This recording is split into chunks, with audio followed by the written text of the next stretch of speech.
Good morning, everyone, and welcome to The Infinite. This week I am joined by everybody, and everybody has a body. And can say that safely this week for at least a little bit. I feel offended. All right, fine. Say hello, everybody that feels offended.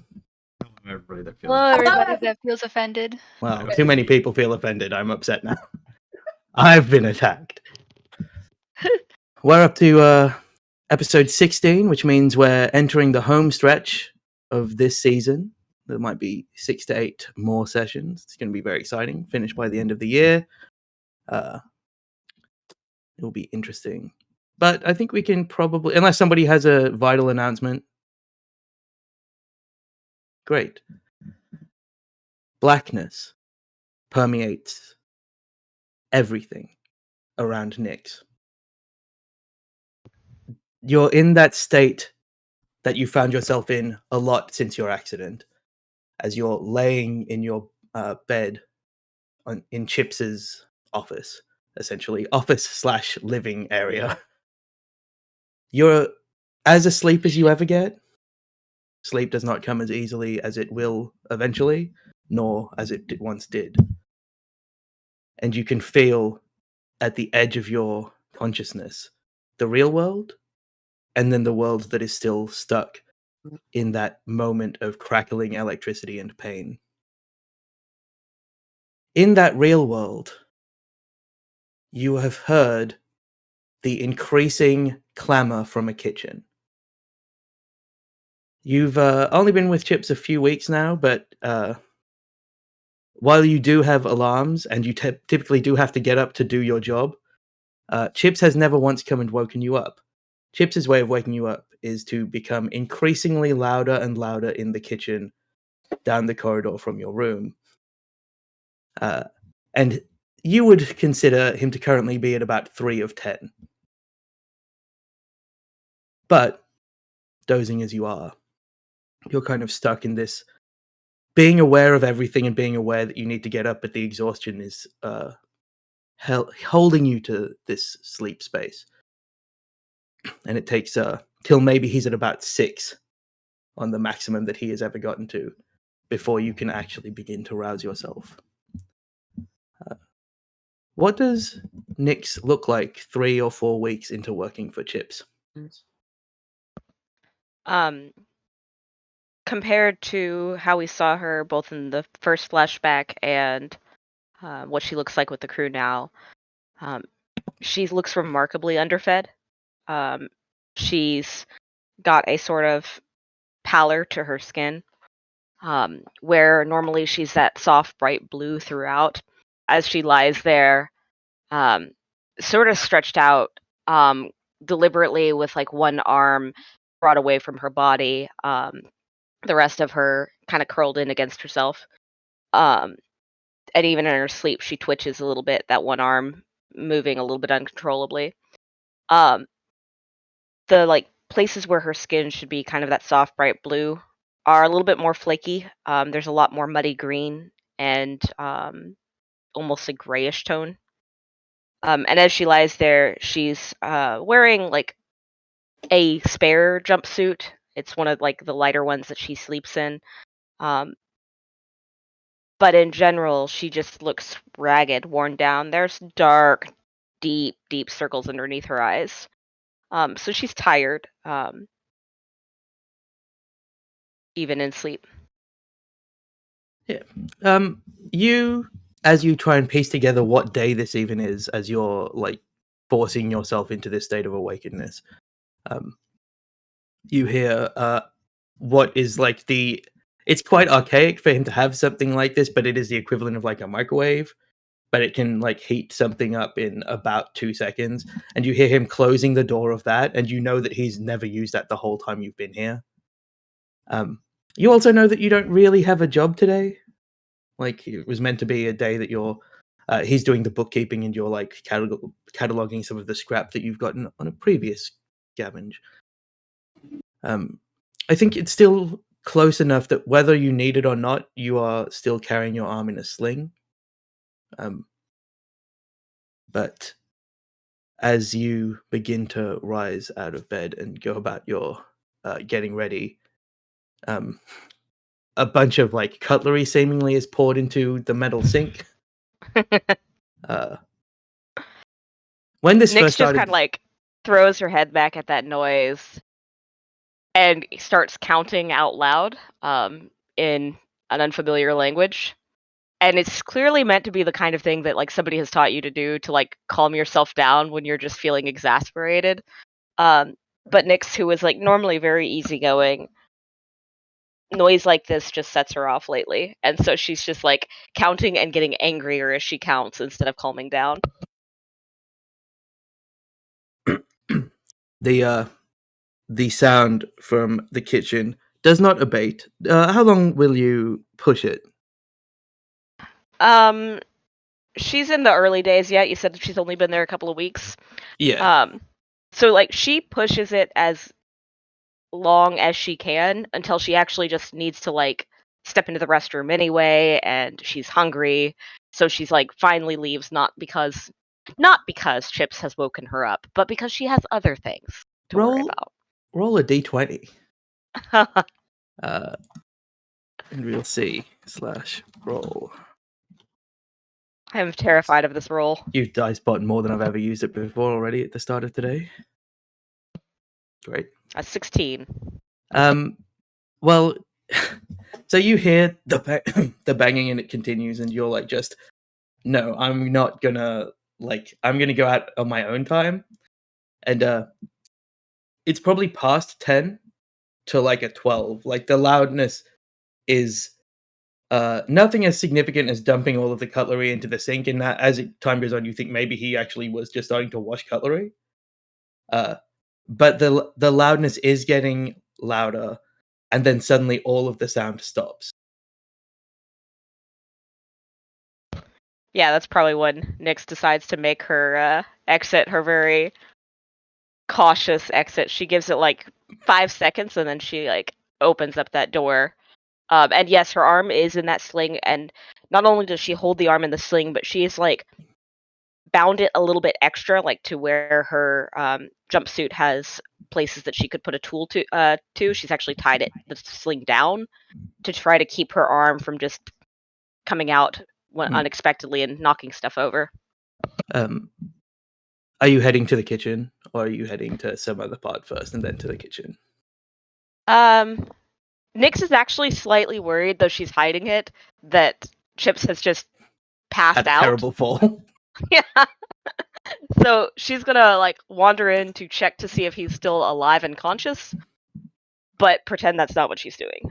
As your door opens, I think this place is generally quiet enough that you can hear no matter what, even though your perception's not fantastic.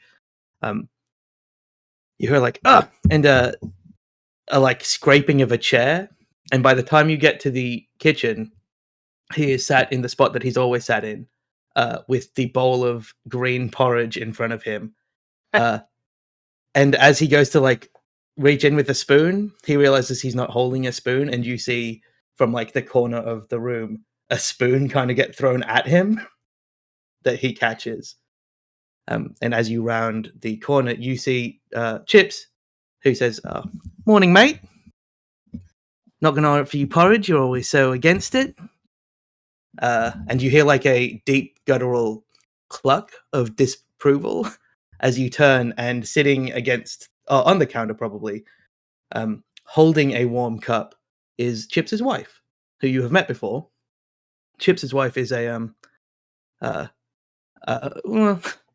person named Marina, who has deep, deep, deep blue skin and no facial features.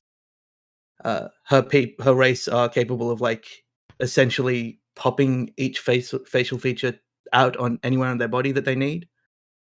So you see that she's like pouring coffee into the palm of her hand, which is where her mouth is. I will not allow anybody to derail that with disgusting sexual innuendo, Charlie, and particularly Andrew. That's not what I was doing. I was just laughing at Andrew's face. Anyway, she's pouring coffee into her palm mouth. shaking her head at her husband. And she, kind of seeing that you have rounded the corner, allows her features to become quite face-like. They're not really in the symmetrical points to be faces, to be an actual face, but they're pretty close. And she says, "Oh, Nix, hello. I did not realize you were here. I thought Chips was just making an enormous amount of noise." Nyx looks at Marina, and is this species common, or is this unusual even in? No, it's common Nyx's- enough that you would have met, having been to the academy, which is quite cosmopolitan. You would have met a couple of people with a, if not of the same race, of a very close relative race. The dark blue skin is unusual because the ones that you've met tend to be a little bit lighter in coloration, but all on the kind of blue spectrum. All right. Yeah, Nyx kind of nods, waves at Marina, and like puts on a really like strained smile as she tries to be polite to Marina, who she feels obligated to be polite to.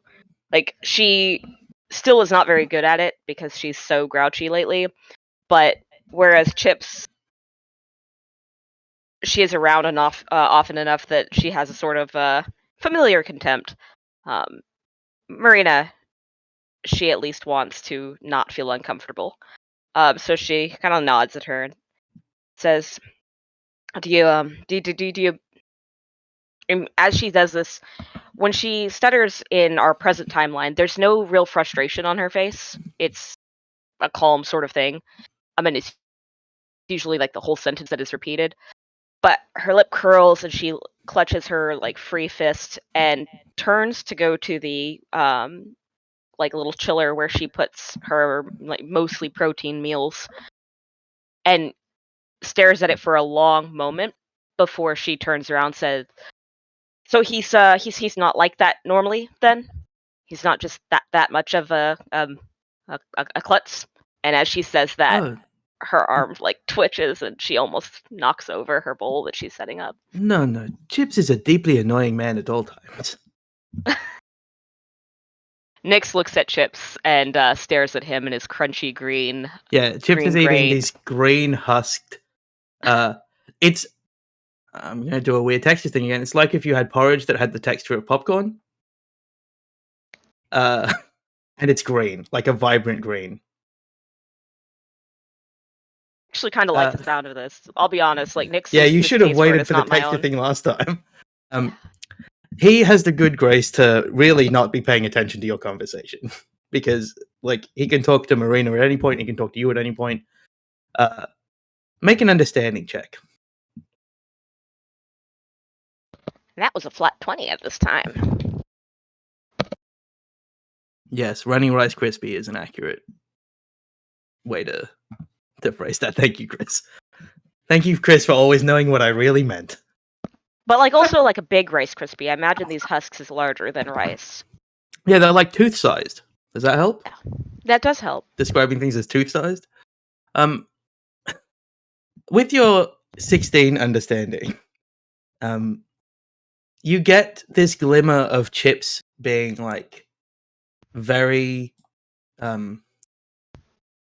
very happy that you're interacting with someone new, because obviously you have not really had much time to be doing that or inclination to be doing that. So he's very like, this is a good thing that is happening, whether or not you think it's good.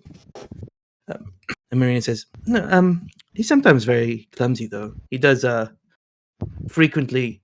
You'd think it's impossible, but I've been poked in the eye by this man more times than I can possibly count."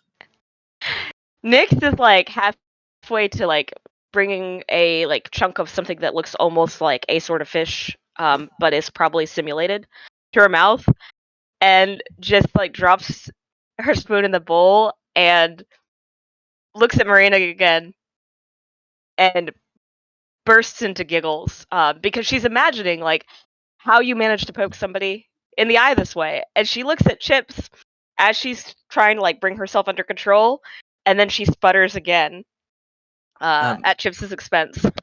As you look at Chips, Nyx obviously knows what Chips looks like. For the rest of the people who probably haven't had Chips described for many sessions, if at all. Chips is largely human, pale skin, bald, but with a mohawk all the way across the top, and on all of his exposed skin, he has like rivets popping out of them. But it's a metal that Nyx, you know, is not ornamental, but part of his skeleton, essentially. He looks, and as you look at Marina, as she kind of makes what maybe is a joke, you're not sure. They've got like a weird dynamic that you are not that across. Her eyes widen, but not like a human's eyes would widen. Her eyes fully just expand across her face until they're quite big, like anime style eyes. And then she kind of blinks and her eyes disappear back into her skin. She says, but no, not quite as loud. She says accusatorily towards her husband. Anyway, I just came to wish Chips good luck with the meeting today. You said earlier that Nyx knew that he was doing some cataloging and Yeah, you didn't know she there was a herself- meeting today. Okay. Nyx stays very quiet for a moment, working through her memory, and then reaches into her pocket and pulls out her slab and glances at her slab, kind of like darting through what she actually writes down. And there's a moment of like very visible, no understanding check needed, uncertainty on her face before she looks at Marina and then at Chips. And because she is still... Oh, go ahead. As you look at Chips, you see him putting a smart slab away, and you feel your smart slab ping with a message that says, essentially, I have a meeting today and I need your engineering expertise. Oh dear.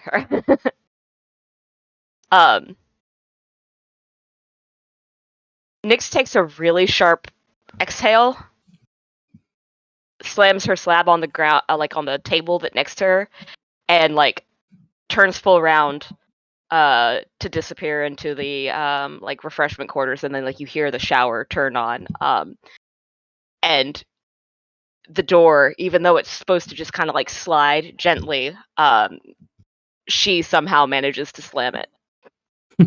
Like you've changed the hinges so that there's no like powering to stop the slam, and now you can slam the door. The camera doesn't watch Nyx head in that direction, and instead stays on Marina and Chips. And Marina kind of crosses the room and levels a finger. Now that she's not on the counter, she's like 7 foot tall. She's quite tall as well, and Chips is about 5'10". And she levels a finger at Chips and pokes him in the forehead and says, "That is not a nice thing to do to your friend." And we hear Chips kind of look up and go, "I need an engineer, and I hired them as an engineer. I forgot the meeting." And you see just this look of, on a face with no features, a look of vast disappointment. Her whole body exudes, "Oh, my husband's the worst." And she says, "Well, you should give your friend a bonus for the inconvenience, and also when we take the children to the theme park, invite Nyx. Nyx will say no, and then you let it go because you understand boundaries. Do you understand me?" And she pokes him in the forehead again. And we cut from that scene to Nyx after the shower. Yeah, and Nyx was like definitely using that as an excuse to lose her temper in private, which is an improvement over like the first few days with Chips. She's still not really sure why Chips has kept her around. So she is cleaned up still in academy jumpsuit. The colors are visible here, like she's got it turned down, and you can see like her little academy pin that she's very proud of sticking there. And she is following Chips with some real discontent. Chips also has an academy pin that is quite similar, but instead of you made your pin yourself, if I remember correctly, as like part of your thing. His is clearly standard issue, and it shows instead of like the engineering department. It's the chemistry department. And he is talking to you, but not really expecting much of a response. As he says, "Yeah, we just need to talk to the liaison for one of the clients. They want to buy a bunch of tungsten. I don't really know how much we've got. You've been doing all the cataloging.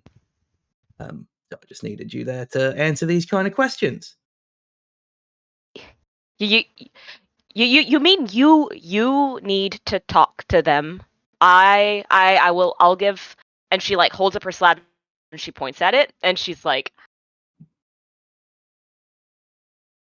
and she starts like maybe 2 or 3 times more to tell him something further, but then she just gives up and scowls at him. "I have been informed that I should be more aware of your boundaries, but I am also technically paying you quite a lot.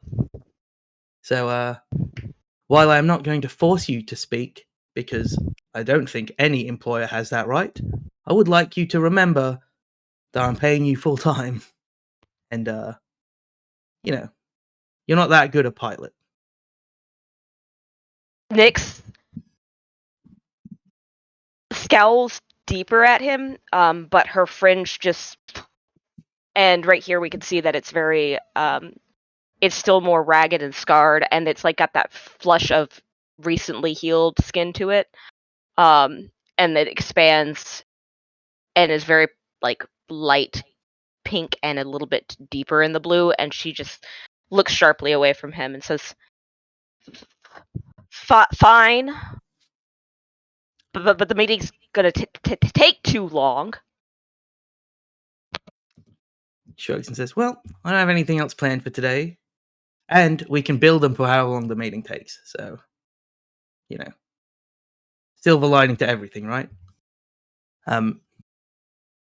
You walk into. It's like a meeting room. They've come to you because you don't really fly your shitty ship out anywhere. Like, you can't take that to meetings because it's a bad look. So people always come to you. You walk in.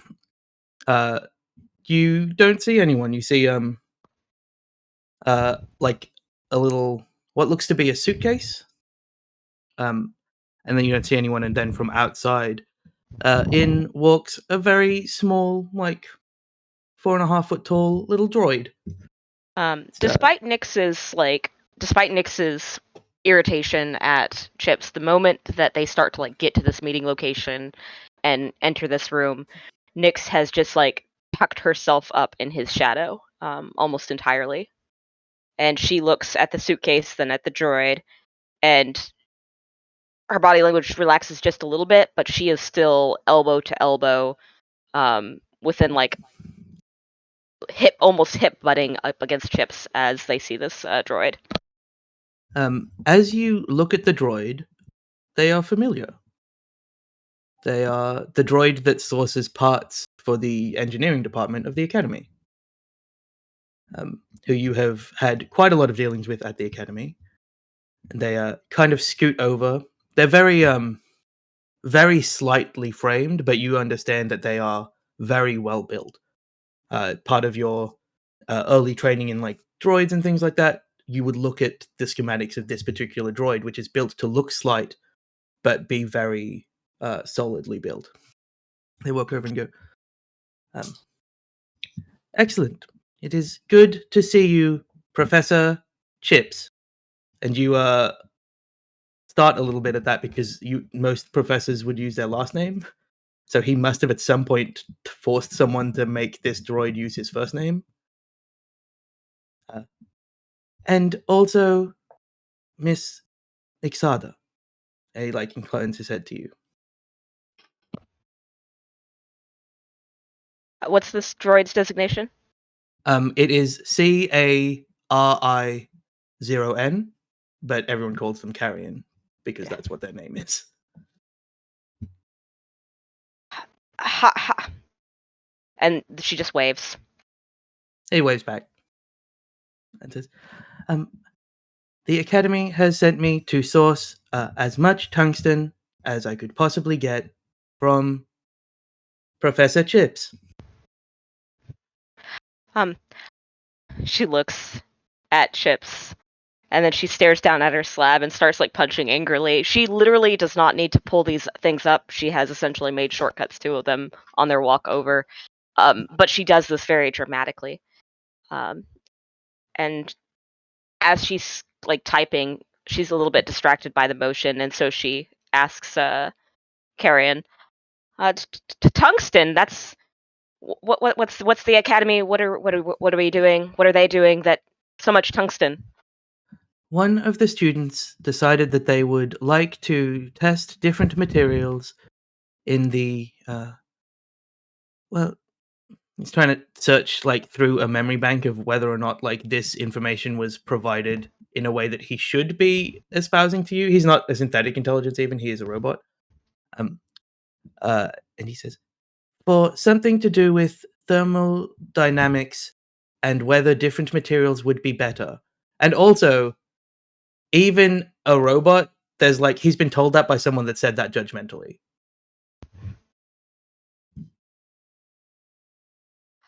Nyx just kind of like chuckles and says, I'm okay. Well, we actually we do have quite a lot of tungsten on.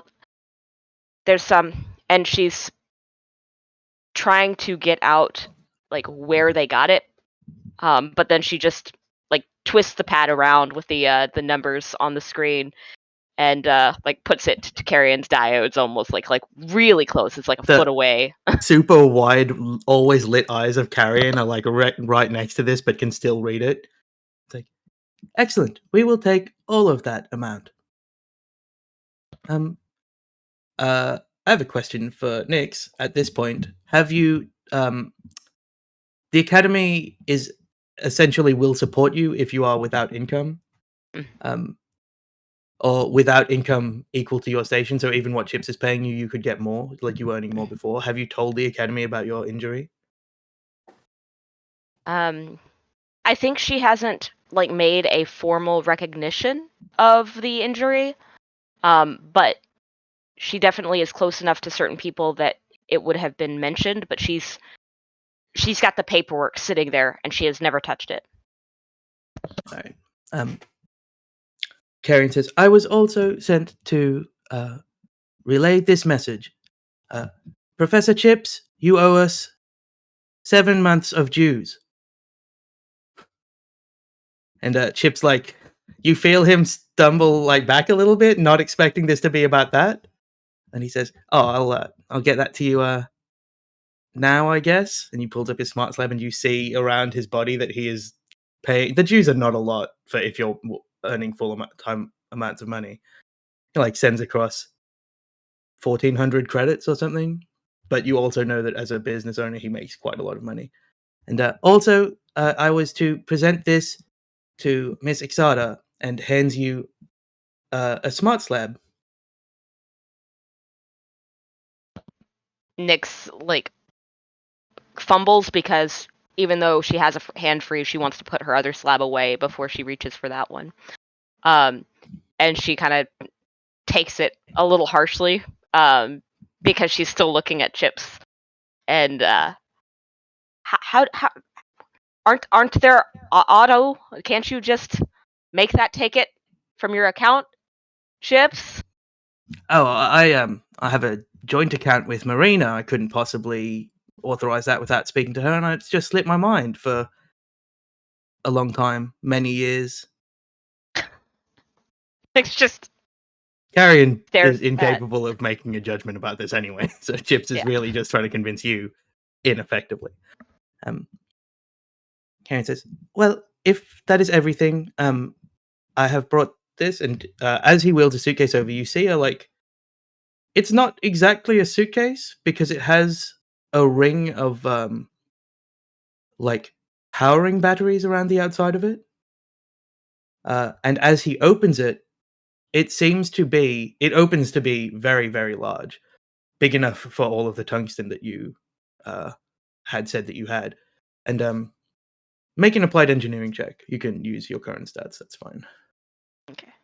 Unless you know off the top of your head how much worse you were. I do, because I have a thing for that. Oh, you keep a log like the character sheet wants you to do. Yes, I do. I'm so proud of you. Should be. I'm not attacking you, Kristen. I should block the video. It seems to be something that will contract most matter down into a smaller space to transport it. Sort of like a suitcase of holding, if you wanted to make a reference to a fantasy thing. Nyx is like wandering around it, forgetting to look at the slab that she'd just been handing to look this over. This is like It's not- brand new tech. Like, Yeah. people weren't doing this when you were at the academy. Chips! Look at this! And she just like grabs him by the arm, without thinking about it, like with her slightly slung up arm, just like pulls him over. It is in condition that she could just be using it and not have it in the Yeah. sling if she wasn't so. He lets himself be pulled by you and says, "Ah, deeply fascinating stuff." Can it take organic matter? What happens if I crawl inside there? Can I crawl inside there? Just have Chips puts his hand on the top of your head and stops you moving towards it. And Carrion says, "It is unadvised for organic matter to go into the box." Unadvised. I was like- told that if an organic got into the box, I was not to close it because it would cause irreversible death. Nyx like obediently takes like one step back into Chips, but she's still staring at it, a little bit like she might just be compelled to crawl inside and look at it if she's not careful, because that's where the stuff is. That's the student that made this. Well, you should check your new Academy issue Smart Lab. She looks down at this in like stark surprise because she's forgotten that she was holding on to it, and starts trying to find whatever information he is implying is on this. They are implying. It opens with a message saying, "Dear Solon Nixada, we were sorry to hear about your issues in your field of choice. When you are ready to submit the paperwork for Academy aid, we will help you as quickly as possible. However, we have found that some of our students are in need of help, and while we would normally outsource the tutoring to alumni who are without work, Chips has mentioned that you might have the time to tutor some of the students. Someone was asking me something about a suitcase that could hold an infinite amount of matter, and I simply don't have time to answer that question. If you would like to tutor said student and any others, their information is on the Smarts Lab. You can use it to make the calls that you need to make. Chips lives close enough to the academy that it's relatively easy to call into it. It is from the head of the engineering department, who you know quite well. Nyx, at the fact that Chips has like signed her up for something without asking her, is biting down on her lower lip very hard. But then she looks at that wasn't me. I just said that you were here and you weren't doing enough work for me. but so,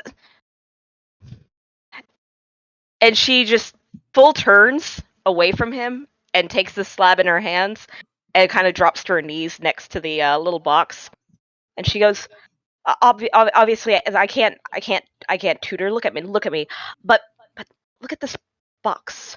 And you don't need to look good to tutor. Like, I was a teacher's assistant. And he points at himself. Nyx just like blushes a little bit and doesn't respond to that, because she's still again examining this box very closely. She's like, so what do you need help? Why do they need help with this?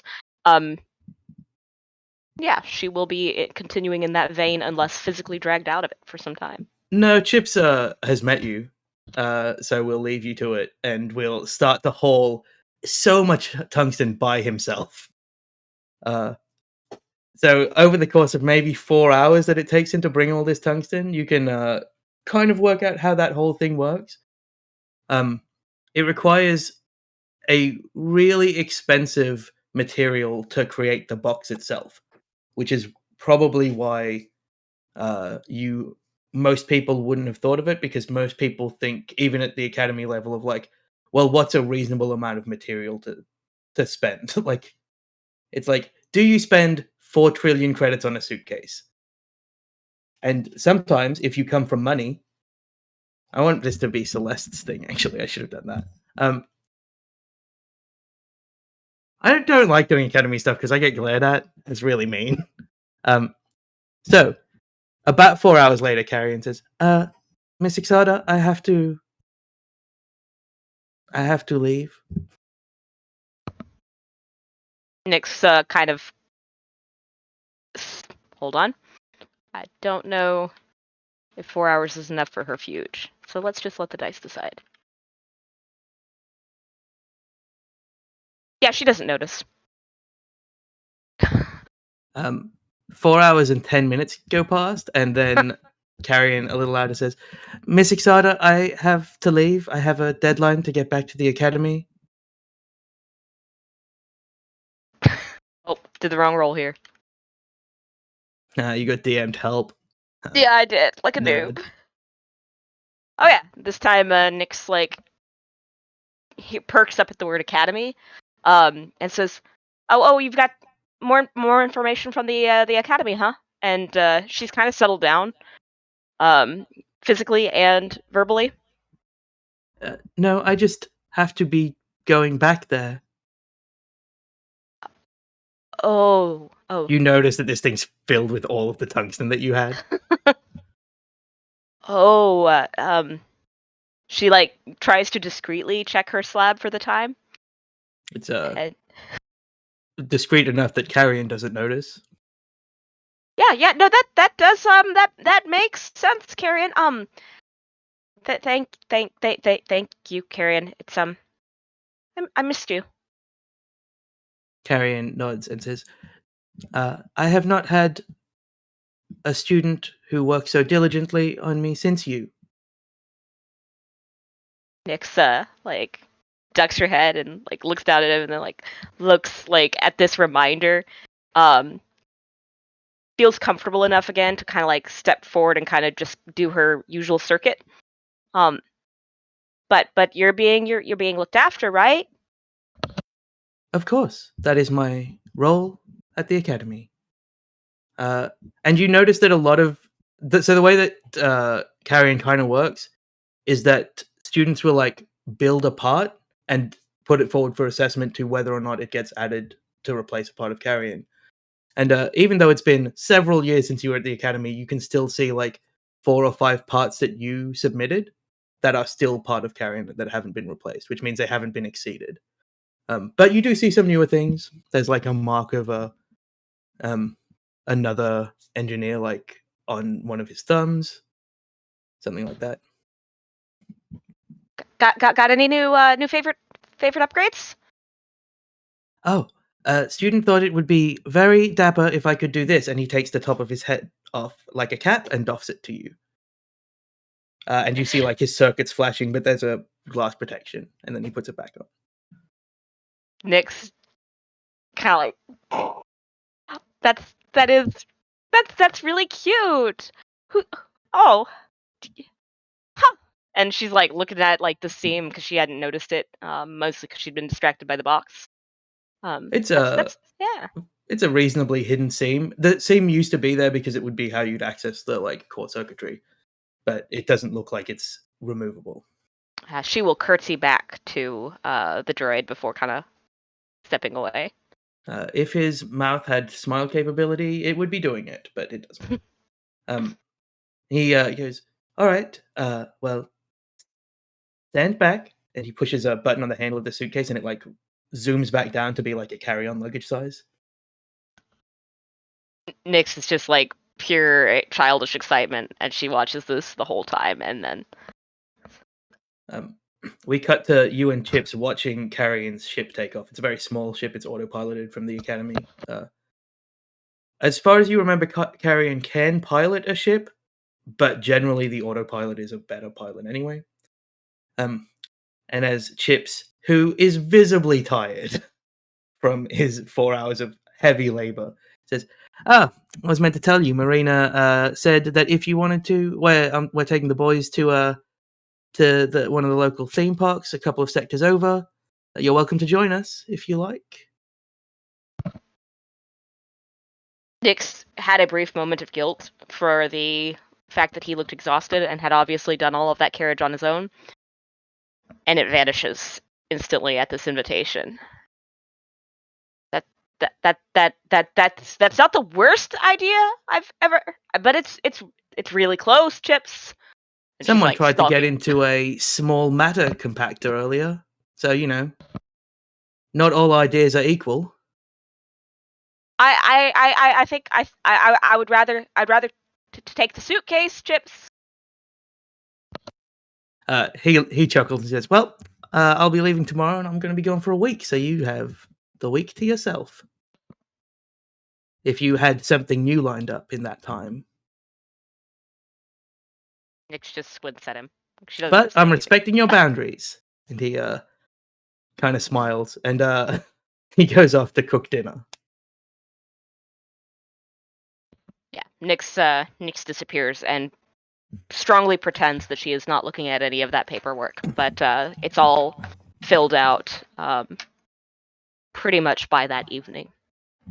All right, and I think we flash back to the forward as you are kind of looking at Zoe doing some equivalent paperwork. It's pretty rough. Well, you can't tell this, but Lucira, you're also looking over this, and probably Kid as well, because it's the contract for the weird deal you just set up with Zoe. And Zoe's like taken her existing contract, rewritten a bunch of it, and is feeding it into like this not feeding it, is sending it to like essentially a robo lawyer who will like check it and say that it's fine until you can get it to a real lawyer. Basically outlines the deal that you would take her to the place that she needs to be.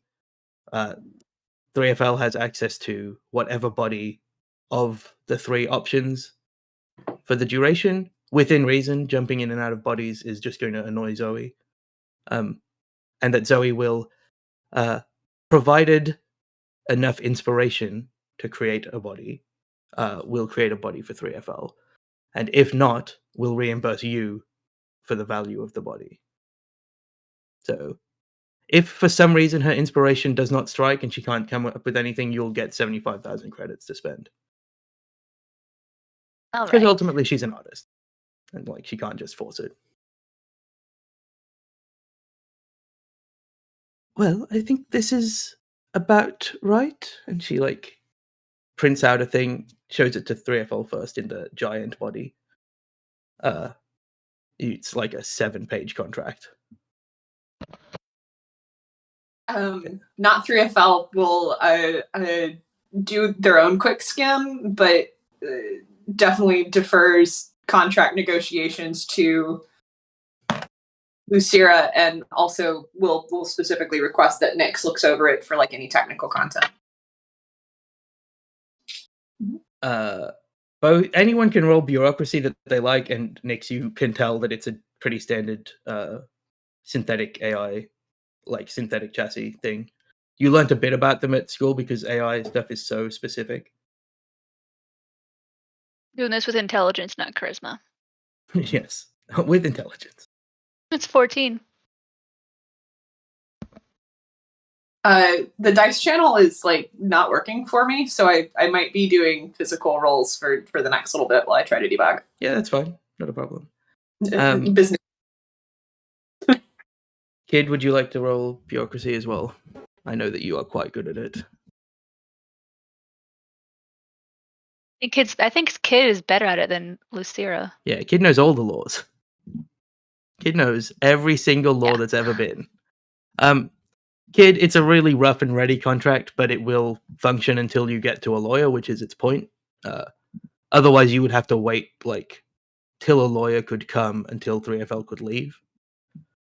But there doesn't seem to be anything egregious or that's trying to trick you in it. It's just written by someone that is not quite as savvy with the law as you are.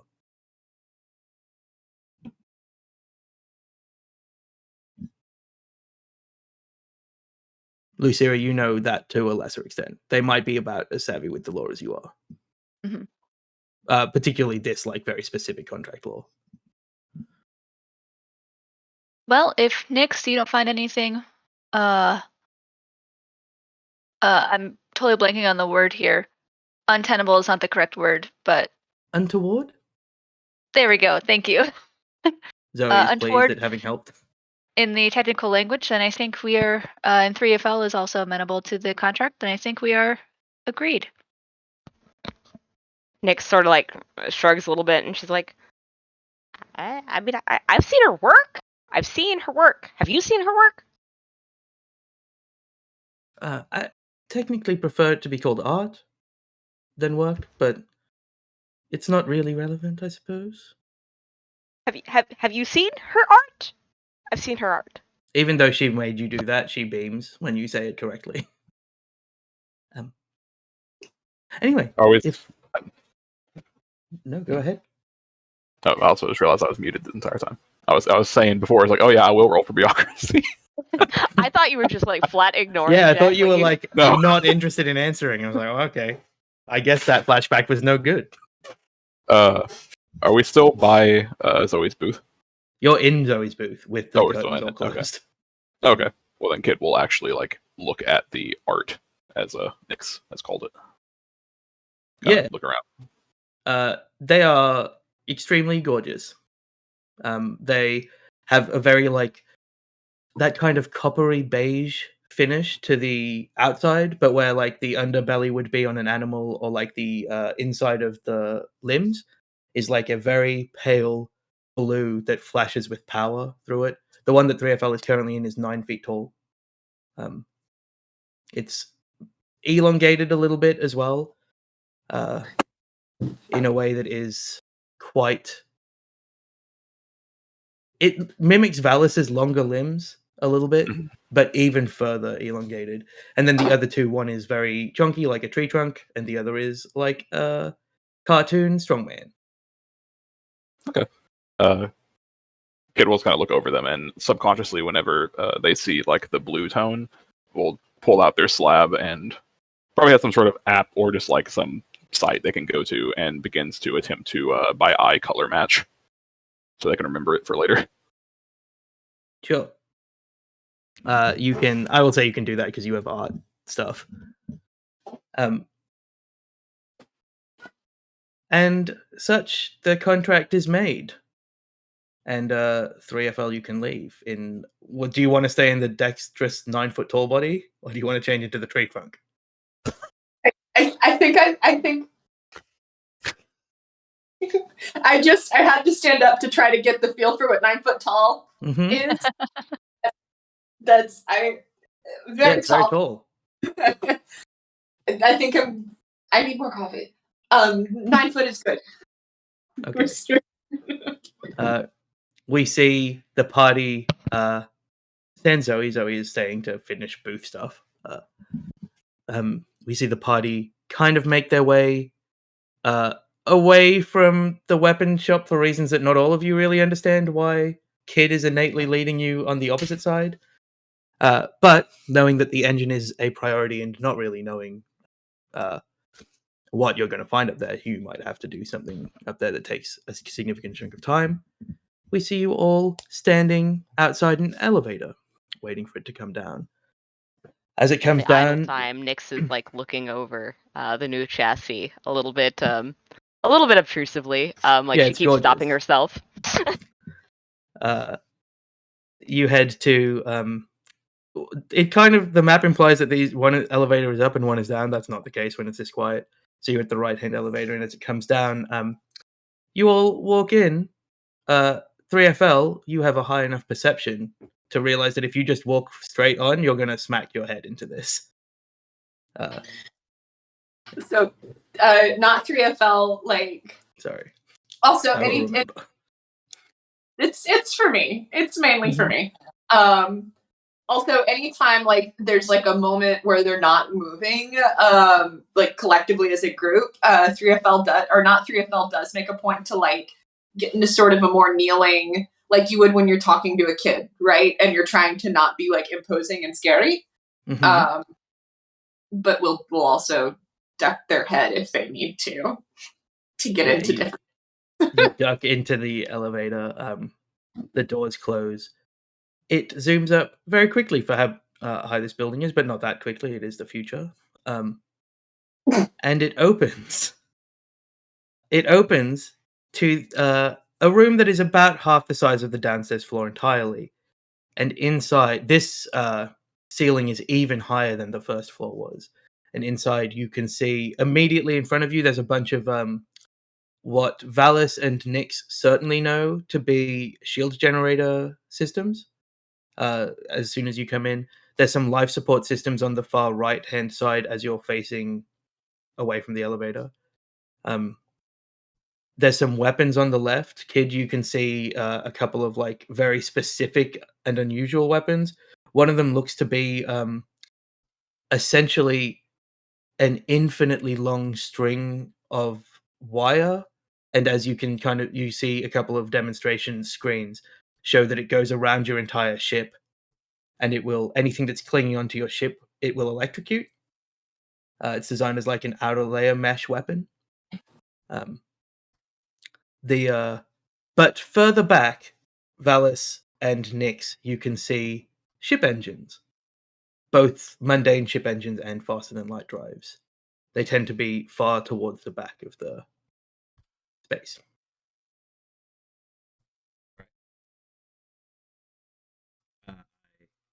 Look at Nyx, look at the others. We'll say, well, Nyx, I think me and you can go scope out the engines. Kind of looks at everybody else again. Check out whatever seems interesting. Let me know if you see anything worth buying. By the time he's finished walking or talking, Nyx has already wandered like in that direction. Great. The two of you are going that way. For the others, there's a bunch of ship systems here. A lot of them do stuff that you're not aware of. None of you really have a lot of ship understanding. The things that you are good at, you can kind of see a couple of things. You'll see like the equivalent of like a Bacta tank 3FL, like a giant tank in which you could suspend somebody so that their body's not using quite as much energy to just exist for if somebody's very badly injured. Lucira, you see a couple of like communications consoles. Kid, you see some weapons. You also see some like some of the more entertainment side ship systems. Like there's systems for if you wanted to set up the entire ship to be like a particular game, the ship will like facilitate that thing. They're pretty unusual. As you're the three of you are kind of looking around, you also see that there are doors to the outside.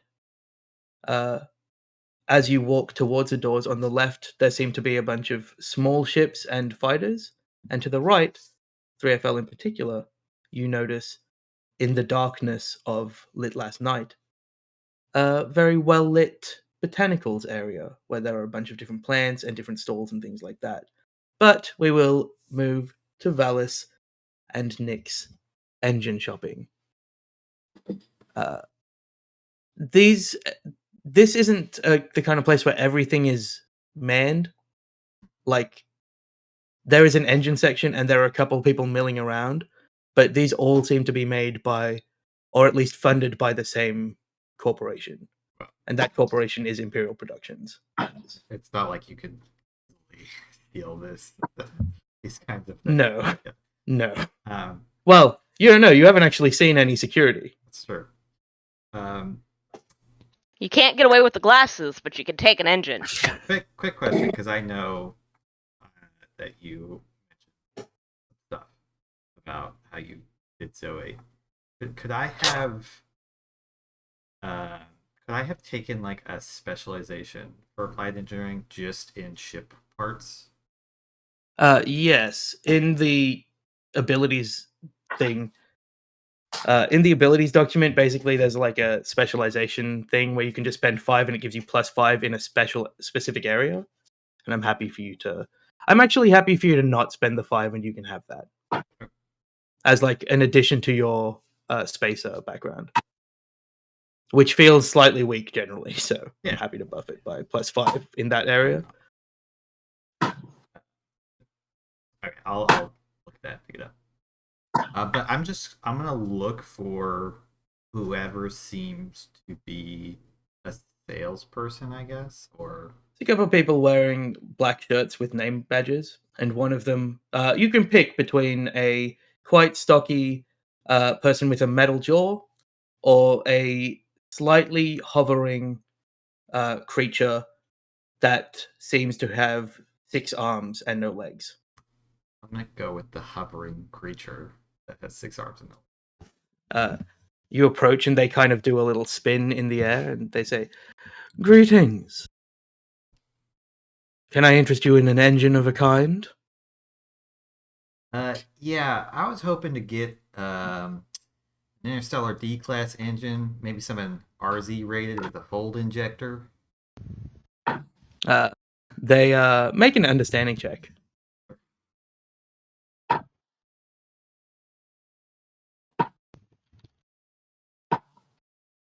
guessing with Yes.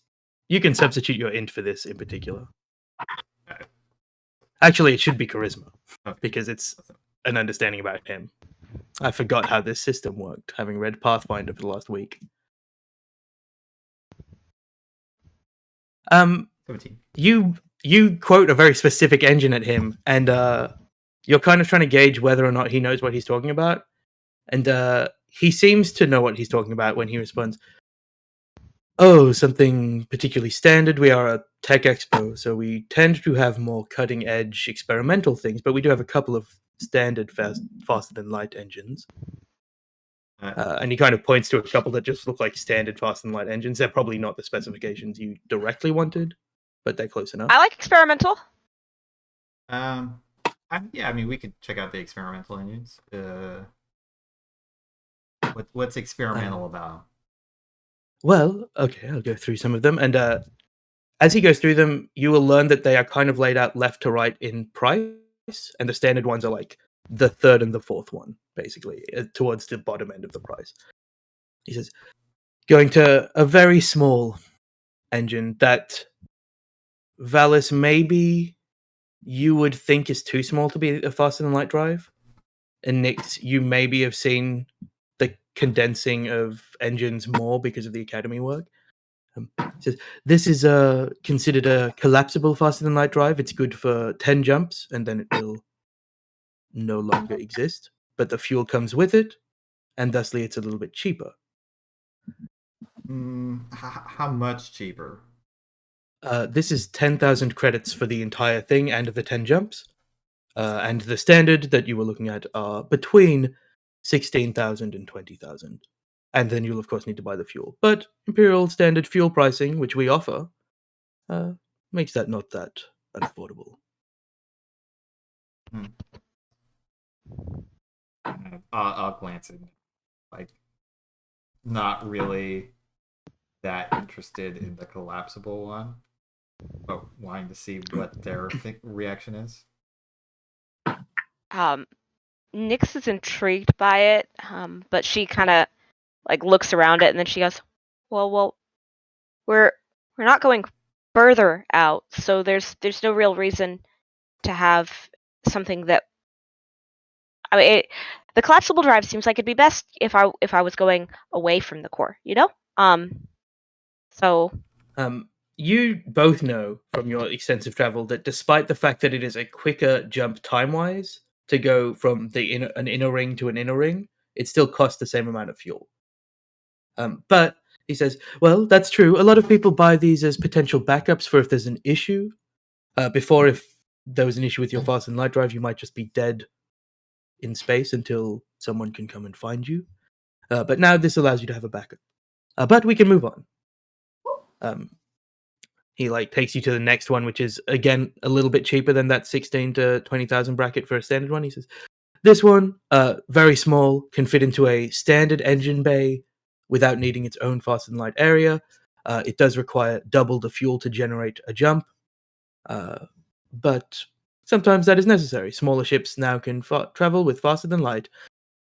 And he kind of hovers downwards towards where there's a some kind of snazzy like quote for this, and he says, "Well, I'm not reading that."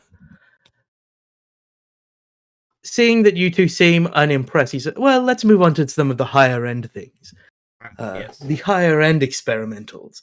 And he moves you further down. Nyx is like taking detailed notes on her smart slab as they go. Like she's not asking a lot of questions. She's just looking and writing.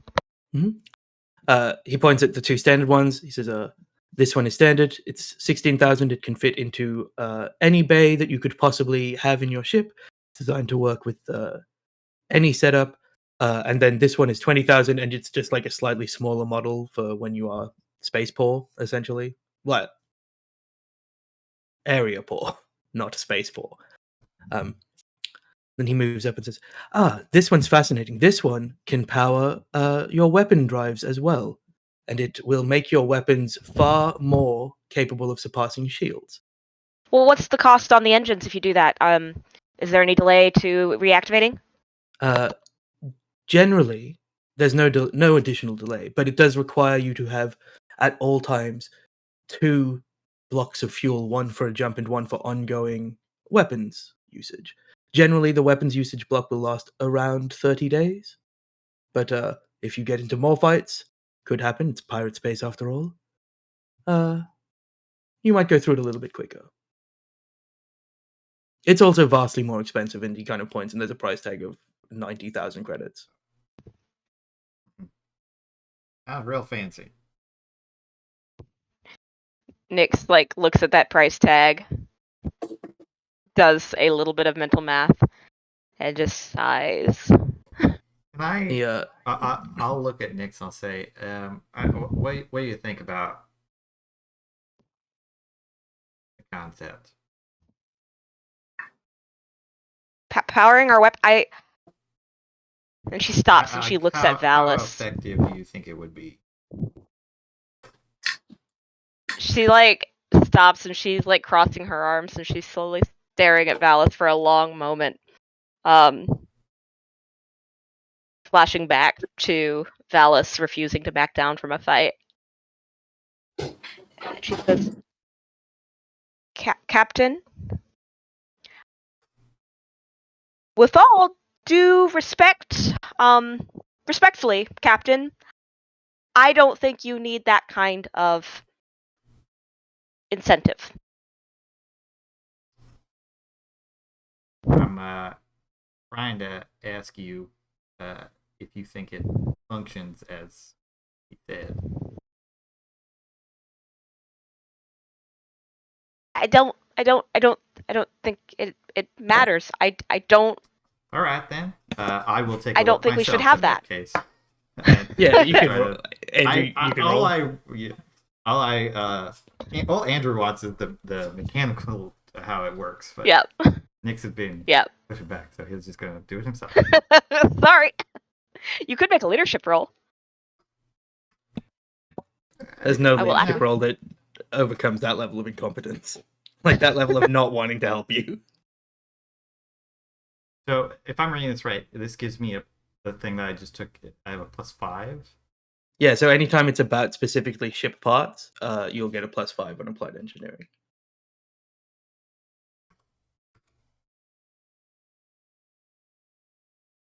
I just assumed this was in base. 22. Yeah. 22. Yeah, so you think about the nature of weapon systems, and they tend to be projectile based, and projectiles tend to, particularly out of ship weapons, fire based on the power that is going to them. So sometimes, particularly in a fighter, you can overload the ship weapons to get a little bit of more oomph out of it to hurt something else. So if you're adding additional power, you can see that it could theoretically aid you in getting through shields.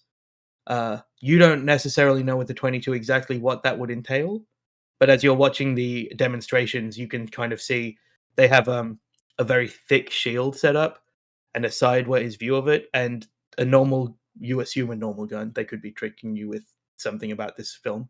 A normal gun pierces through 2 inches of the shield, but you see that the shield like loses some permanence, and this pierces through 4 inches of the shield. It seems like it might do double damage to shields. I'll walk away. Then he will continue showing you if you're interested in the last thing, which is he says this is not an engine so much as a fuel that you can put into your standard engines, and it can allow you to approximate a jump. It will take double the time because you're still traveling through standard engines, and around 5% of the time it will blow up your engines. Okay, I think we've seen enough of that one. He smiles and says, as I said, experimental. Irreparably blow up, or just like a little bit? Depends on how your engines are set up. If you have a big engine space, the likelihood is that you could repair it, but you'd be without engine power for the amount of time that took. Most people purchase this for reasons that are somewhat more nefarious, but also if you're interested in testing it. If you were some kind of shipbuilder, a lot of them try and build engines around the new things. I think even without the possibility of explosion, I at least would like to move or be able to move at a faster clip. Running's good. There's a couple of other things that are experimental in the fashion that they don't work reliably, which he will take you through, but they're like more than 5% unreliable.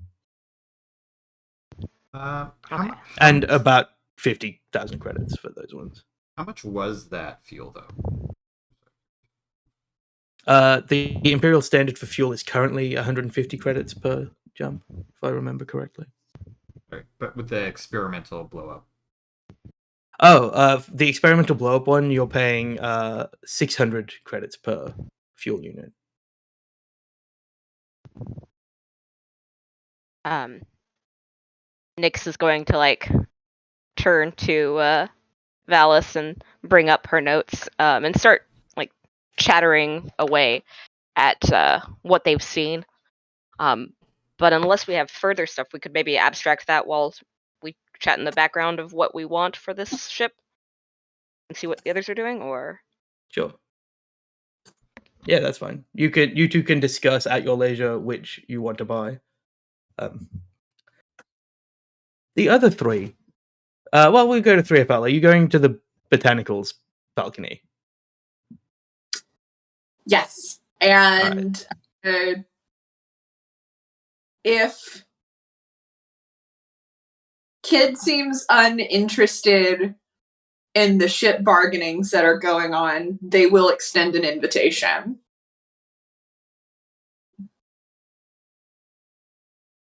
Kit, are they doing that like probably is still trying to like in the past 2 days your height has gone from being average to short to like 9 feet tall, so whenever Kid short to very short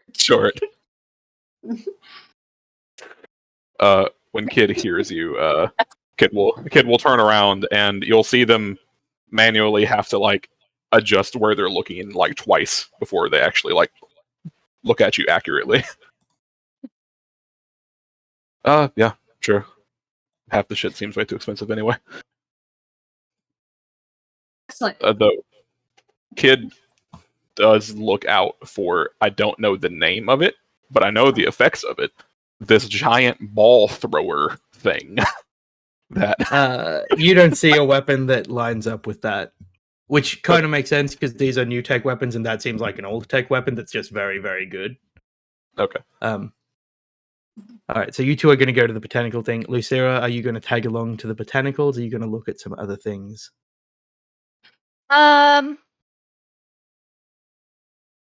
No, I think she's gonna go look at nice plants and stuff. Yeah, so she'll tag along.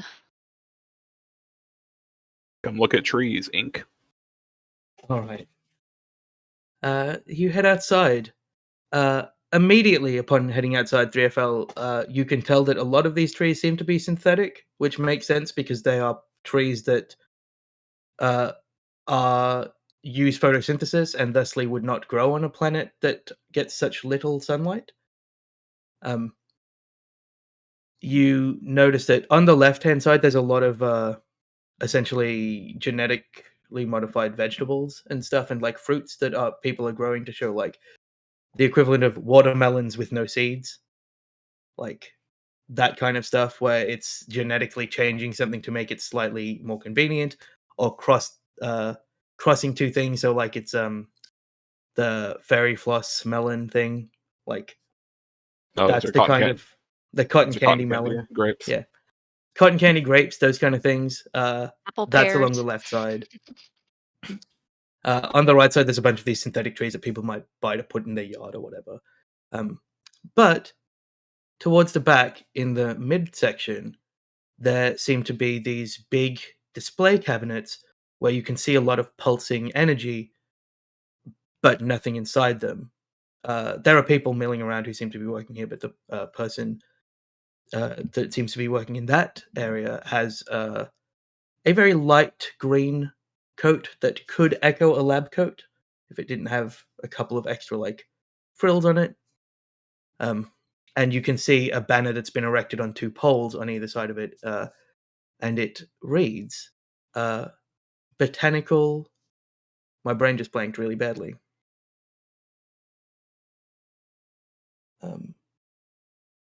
Botanical cataloging. It's not the word that it was meant to be, but I do not have that piece of paper in front of me. And underneath it says, find the plant that you've always wanted. So first, not 3FL is going to glance between Kid and Lucira before and like there's a beat where they're trying to decide if this is something that's good to bring up or not, and if it's okay given all of the problems that they've caused recently. I have no reason to request this at this point, but I have not eaten anything in several days, and I don't need to, and I'm fine physically.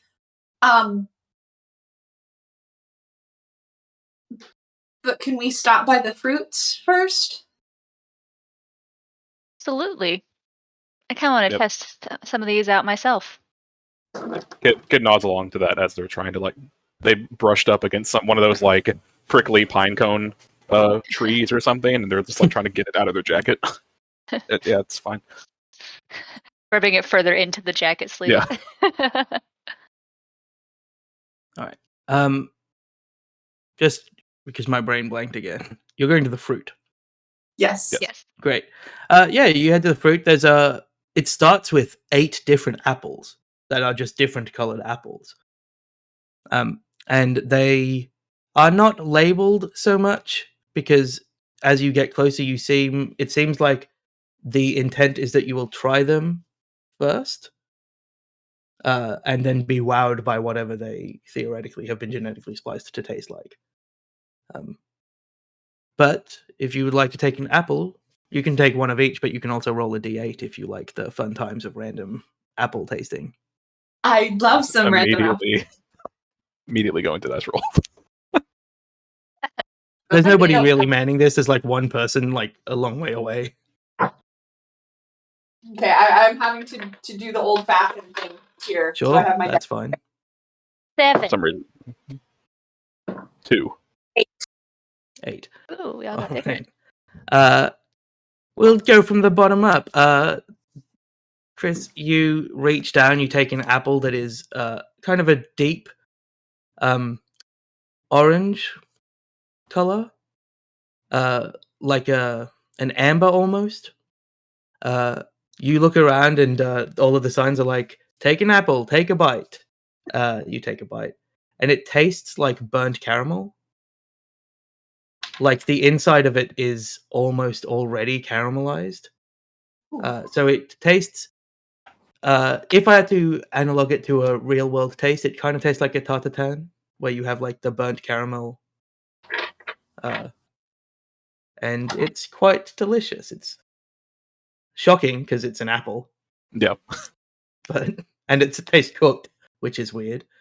As you're trying that, Maddie, you reach out and you take one, and you take a bite. It has a lot more juice than you would expect, and the juice tastes like white wine. And as you're like, you can taste the alcohol tingling on your tongue as you eat this apple. I feel like you're going to take this as an attack, but you did roll the 8. Oh, As you pick up the apple, it's just red on the outside, and as you bite it, it tastes like cooked steak. And as you look into it, it has the fibrous quality of steak inside. What is it? Crunchy? Your one is crunchy when you're biting through it. The steak one has the texture of steak, I'll take like it. a rare, like a the, rare but steak. like the skin of an apple?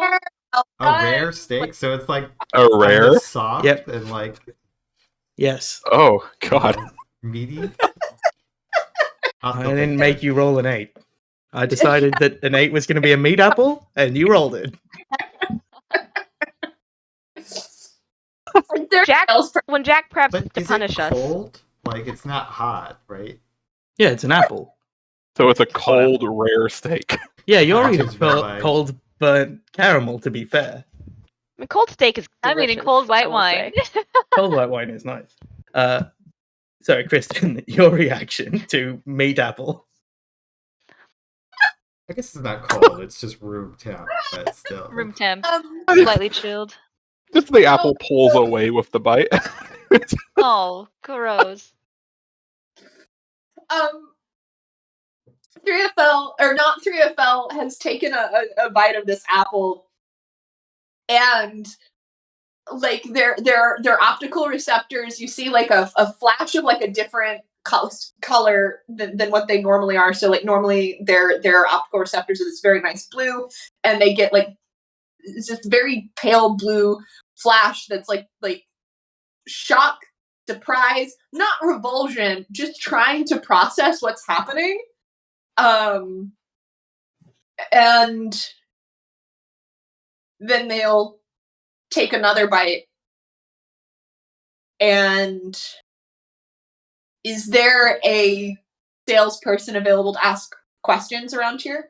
Yeah, you look down and they're kind of wandering towards you as they've seen some people have picked up apples. They have very long white, what you think is hair from a distance, but then both you and Kid note to be kind of like more tendrils that are dripping down onto their shoulders. They have a long, like, a Fu Manchu style mustache that are also these tendrils. They walk up and say, "Oh, tried the apples. How did they go? Oh, the meat apple, delicious." Yes, the meat apple. Is it still fundamentally an apple, or is it meat shaped like an apple? What is this? It's a very sincere question, not an accusatory question. On a genetic level, it is about 55% apple, and it is technically vegetarian. There's no meat in it. Oh, that was going to be Because my of the synthetic meat is the effect that we're going for. So I would say, if I had to have the philosophical question of is it apple, is it meat, it is more apple than meat. and technically vegetarian. How did you grow? Did it grow like this, or did you change the structure of the apple after the fact? He says, as far as I'm aware, I'm hired to espouse the information. If you wanted to go downstairs, let me check to make sure that I name the correct stall. It should have had this open as well. I don't know what's happening with any part of my brain. He says, Phytolife is the company that makes these. He like gestures all the way across, and you see as it goes down, it explains more. Like there's a banana that has a far higher like iron content, a banana type thing. It's not a banana, but like a lot of them are actual nutritional supplements within fruit and vegetables. So there'll be like a potato, but it has an extremely high potassium thing. I don't know if that's a thing. I don't know anything about what is true of potatoes. I'm just going to come out and say that. They're very calorie dense, and that's sort of the thing with potatoes. They're not necessarily. But a lot of the things, the apples seem to be like, oh, we get you in with the wacky apple flavors, but actually what we're doing is splicing beneficial nutrients to the majority of people into more fruit and vegetables, so you can like subsist on different fruits and vegetables. And you do realize as you look across and you're seeing all of that stuff, that it has a Phytolife banner that you kind of can only see when you're closer to the middle, and underneath it says Phytolife. You say tomato, we say tomato melon, which is That's Oh, wacky. God. my favorite thing that I ever wrote when I wrote that. Just so everyone knows how much I liked it. The camera just sees Kidron look up for a split second and scowl. So, as a clarifying question, this is sort of the showcase portion of the Phytolife setup. But if I wanted to maybe collect, go get some of the seeds so I can plant them myself in my own garden, that would be downstairs in the main Phytolife booth. Yes, they certainly sell some seeds, not all of them. Some are more in the experimental look what we can do thing. Most people don't want to buy meat apple seeds. Yeah, can we Because veto the meat, who has meat the- apple seed? Who has the room for a meat apple tree? People on planet? Yeah, they don't grow on Litlas. No, not enough light. Well, maybe other planets. That's true. If I bought one of Do these you- apples, could I grow from the apple? You theoretically could grow if you were a competent enough gardener from just the apple. You know that means that yes, you could do it. Like you are a competent enough gardener.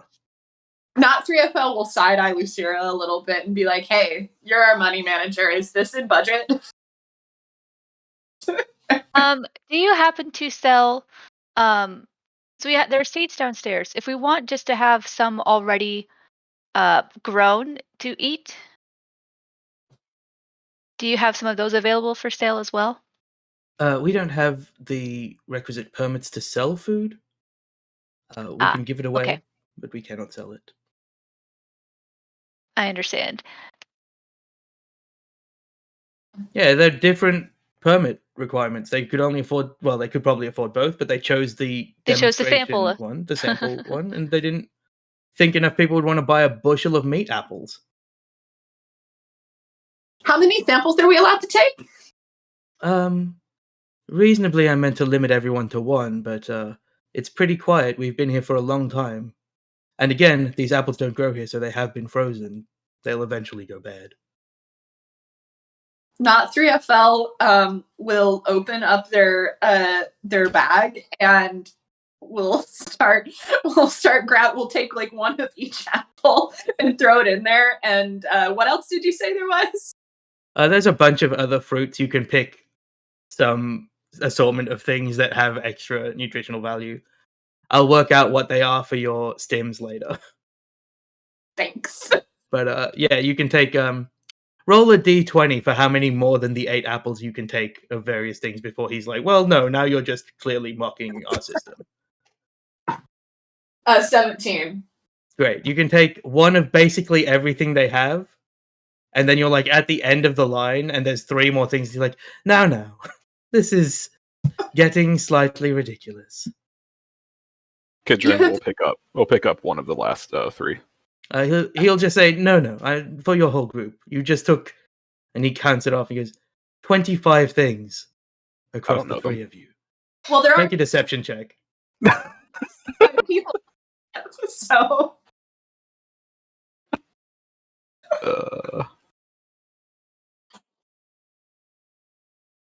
Luciera will turn to 3FL and say, why don't we go downstairs to their main booth so we can pick up some of the seeds and try to grow them in our garden.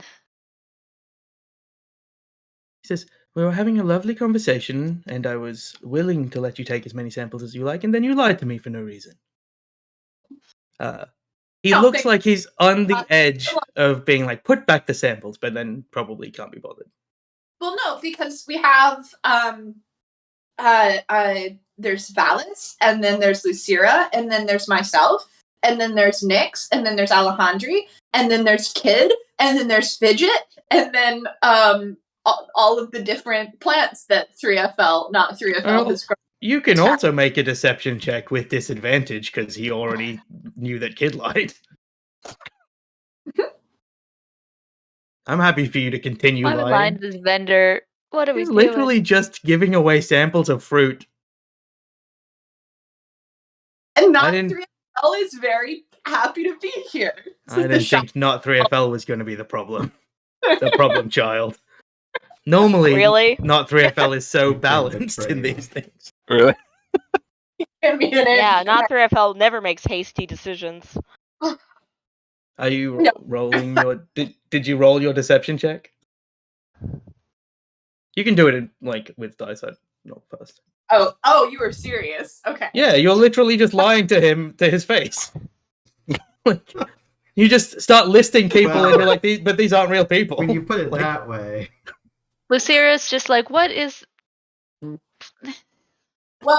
I kept my sheet up quickly, but I did roll a raw too. He sighs and he says, look, you can go buy seeds if you like, but otherwise, please vacate the stand area. There might be other people that would like our free samples and wouldn't abuse the situation. Not 3FL reaches into their bag and pulls out a really pretty leaf and hands it to him. He will take it because he hopes that you move on quicker. Oh. Thank you very much for your time. And Lucira will just not push them away, but will try to guide Ed 3FL away from the stand. Both of you with high perception here, even when he would think you're out of earshot, he's on his smart slab talking about a giant synthetic, a synthetic intelligence and a blonde person, and then a responsible adult who just stole 25 samples. He doesn't say stole. He's like, they just took 25 samples and then were very rude to me about it. When Kid puts the apple back on the table, they'll put it on the edge of the table to where it's probably going to roll off in about a minute. He doesn't notice. He very much doesn't notice. And later, as you're walking out of the botanical area, he steps on it. And in the background of the shot of you leaving, he stepped on the apple and he looks down. It's on his shoe and he's very annoyed.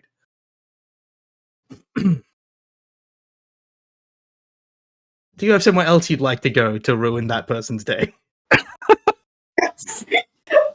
You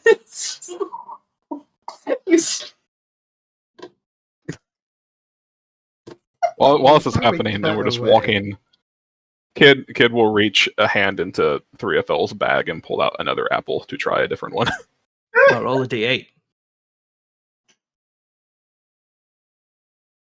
I like the idea it looks entirely different, but it's another meat apple. Yeah. They were all meat apples. Jack, Yeah, you rolled an 8. the apple. The only two. Oh, I got the same one. You reach in randomly and you pull out an identical burnt caramel apple.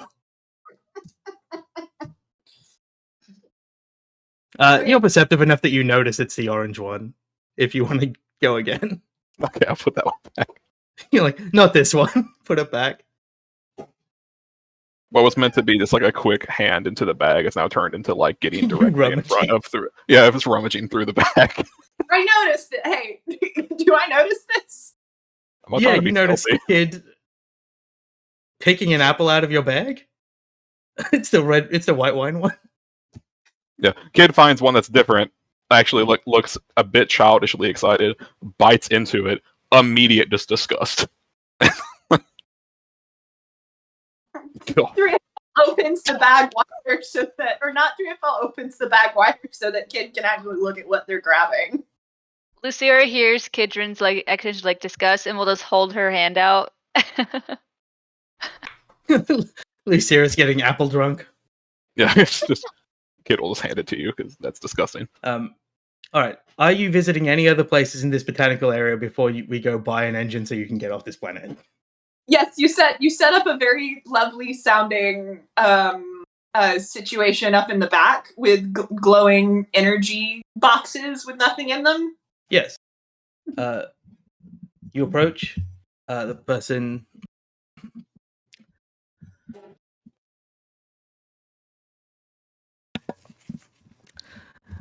the person, as you approach, kind of holds up a smart slab, and it says on the smart slab, "I cannot speak, but I am a botany professor, and I have developed this technology." And he swipes to the next thing. He says, "If you put a plant into this one of these displays, we can tell you what plant it is and where it came from. It has to have bloomed in some form." Swipe. "But if you have an unknown plant, sometimes if you can describe a plant, we can find that too." And he swipes, and then it's just like a picture of him with his thumbs up. All of mine are seeds. You would know that the only one that could be considered to have bloomed is the one that, from the heat of the fire, has like started to exude heat. Ooh, right. Yes. That happened many lives ago. Yes, a lot has At happened. least one life ago. At least one. Um. 3FL or not 3FL gives a little wave and will reach into their bag and will pull up the one that's blooming with heat effectively. Is this okay? He nods, puts down his smart slab, and gets like a little metal tray for you to put it on. It has an indentation. It seems to be for a small plant. The seed will sit in that. And then he opens the box by lifting all four corners up, puts the tray inside, closes it, and then gestures for everyone to stand back slightly. There's a quite abrupt flash of light as the hologram begins to take shape, and you can kind of feel the heat coming off it even through this box now. It seemingly has... make an applied engineering check, actually. Anybody can. But it's going to be much harder for anyone that isn't not 3FL. Is not 3FL. It's love those double negatives. I don't have any, and now my character sheet has exploded in on itself. So I think I have a +3 intelligence, but no ranks applied engineering. Sure, I will have a look for you. 7. 8. All right, you're both wine drunk. It took kid like half a bite of an apple. It's 19. Have they ever had alcohol? Come on. They're 22. I think Oh, Kid 22. Oh, shit, you're canonically right. doesn't like alcohol. I think that's No. canon. I also Yeah, feel 22 like and grew up with a fancy mom. this space empire doesn't adhere to the 21 and over rule. That's true. Most of the time, it is planet by planet. Spaces can drink when they're like 10. Kristen, what did you get? Base roll of 9. Yeah, so only +3. So you can't really work out what's happening. You would surmise just from your natural intelligence that it's probably drawing on a big database of plants, like it's taking a picture of it and being like, oh, a bunch of stuff. But the light kind of dissipates, and in the center is a very photorealistic hologram of a what seems to be like a water lily. But as the hologram comes to life, it's bright red. And it comes up to a blue bloomed flower. And as the hologram continues, instead of water, the hologram denotes lava. So this is a plant that would be a water lily on lava.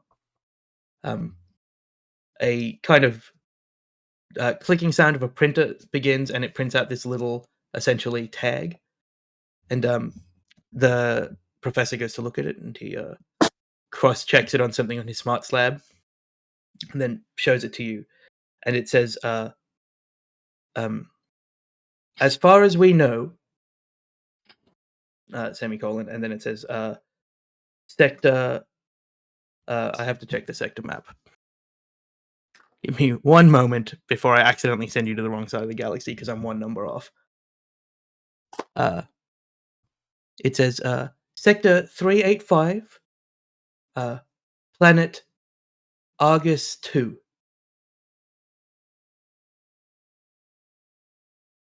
And then under that, it says moon X33.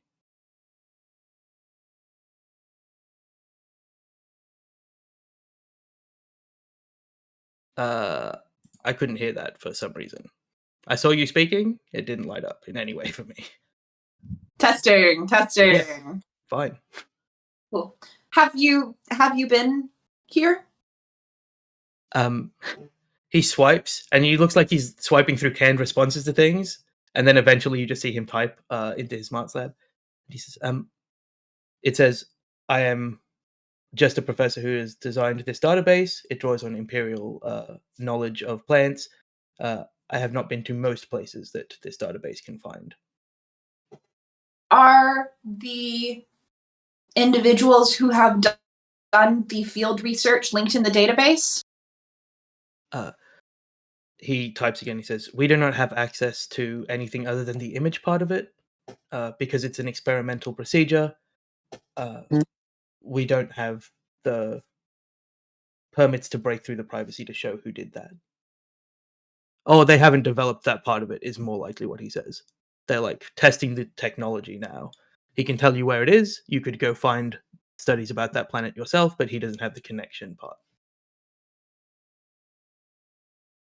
Yes, can I have... what was I given a name for the lava thought? The name is in a language that isn't even like picked up by your universal translator. Perf. We love to see it. And yes, he hands it back to you and he says, the database, the system does not do most seeds, but if you have any others, I can try. I can do it manually. Why is it not 3FL thinks better about asking too many questions about proprietary technology? Not 3FL, I think they look into their like little pouch where they've got everything like separated, and we'll pick one additional seed that is not sprouted at random. Sure, roll a d10. I think you have 9 left, but I can't remember how many you have left. You picked up a new seed. One of them you know is from the giant tree that was on the heart. That one And probably is easy. If that's the one that I rolled. You pick up and he's just like, that's this thing. That's one of the most common trees in existence. That's a 10. All right. Well, 10 is good, so I'll give you a good one that's reasonable, that he will have a better chance of knowing. So you pull out... pretty nice that I get to play with for the first time today. That is pretty. You pull out a seed that has a kind of moss-like texture to the exterior of it. He puts it on the tray and he says, can I take some images to work with? Yes, of course. He puts it into the thing, and this time you see that the light of the hologram doesn't stop, but a bunch of pictures start to take of it from all the different angles. He says, if you provide me with a messaging number, I can send you a response when I have found anything. If I find anything, it will take me time that I'm not working here. Yes, not 3FL will give their lab information. All right. You may get something back, and then he gives you the seed back. This is quite impressive. I do wish that our engineer was here. They would have more technical questions to ask you. I just get to play with the equipment. He smiles and he says, well, I am here until we are allowed to not be here. Yes, we are too. He nods in an understanding way. And with that, we will cut back to Nyx and Valis having had that discussion that I totally read none of in that whole time. Oh, it's a mate fruit. All right, so looking over the standard engines, is there any appreciable difference between the options? Both of you know that the two standard options, is that what you're asking about? Yeah. The 20,000 is what you would buy if you had a smaller ship where space was a bigger issue. That is not the case for your ship. Like, the 16,000 model is identical if you have a ship that can house it, which you do. Also, you asked, Charlie, if the slow explodey drive had some kind of advantage that made it expo worthy. Yeah. It uses an engine to do faster than light travel. Yeah. It's Yeah. okay, good. Just that is the thing. That is the most impressive thing that you've seen that isn't made by Zoe at this place. Nyx is going to look at Valis and say, can I have some of that fuel? I mean, we probably shouldn't use it, but just in case. I was considering buying 1 unit, but your tone makes me not want to not. Especially since I was recently scolded for my past behavior. Nyx says, but if it's a choice between running away really, really fast with a sublight engine and maybe exploding, I feel like, I mean, we're not even really at risk of exploding. It's just the engine. And there's so much dead space in that engine bay. It'd be fine. He's the guy served someone else while you've been having this back and forth, and it just happens to be nearby and says, "Oh, it still takes time to get to jump speed. It's not you put the fuel in and then instantly your engine combusts in a way that can travel between sectors." I think he starts to direct his conversations to Valis, because that's a crazy thing to think would be the case. Nyx, like, squints at him. Well, then, six.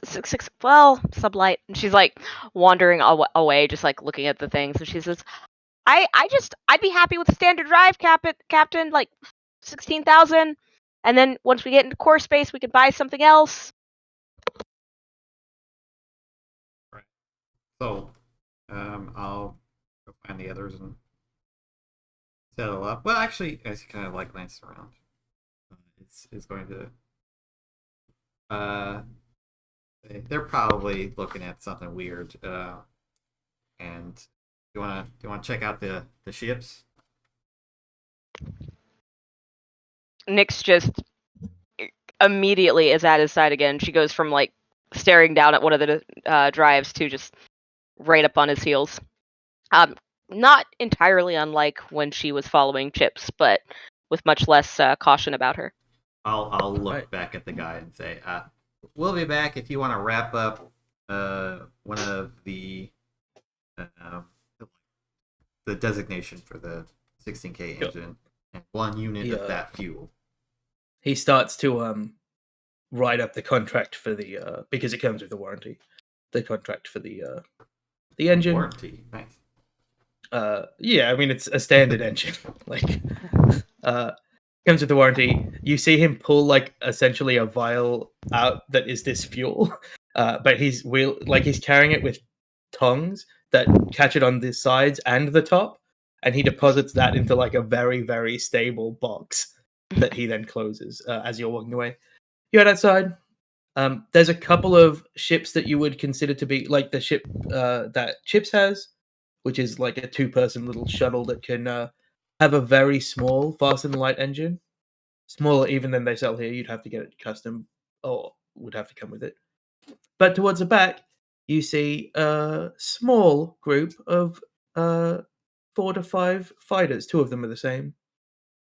But otherwise, they are, for all intents and purposes, normal fighters from the outside. As we walk, Nyx turns to Valis and says, so you were in the flotilla, right? You were. Yeah, that's where I grew up. Did you fly your own fighter? No, not in the flotilla. That was after I left. I was with a PMC. But yeah, I did fly my own fighter for years.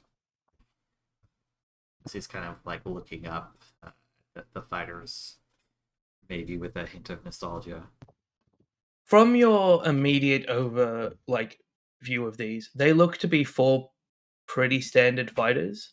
And there is no documentation around it for any of these ships that they look to be anything particularly technologically advanced. They just seem to be general fighters, which is what you flew. Sure. Yeah, I'll. Looking at them, what weapons, if any, do they have on? So one of them has the standard twin point laser system, where like it's shooting 2 bullets at a single target. Another one seems to have 2 different guns that can articulate differently, so you could shoot at 2 different things, but both shots would be harder because you're focusing on 2 different areas at the same time. The third one seems to be a very it's got like a kind of knife blade design to the entire ship, and it ends in like a quite wide aperture laser weapon, which I think maybe of all of these is the one that you are most familiar with, like a single laser from your fighter, but it's like directional to where you're aiming, to where you're flying. And then the last one is just a circular orb ship that has its 3 landing gear down, and it doesn't seem to have any weapons. But as you're looking at it with your little spacer brain, you can notice some seams that look like they might open up to be weapon ports, but you can't tell which weapons are in it. I'm gonna wander over to that one, just because it's the most interesting, I guess, of the 4. You make me a perception check.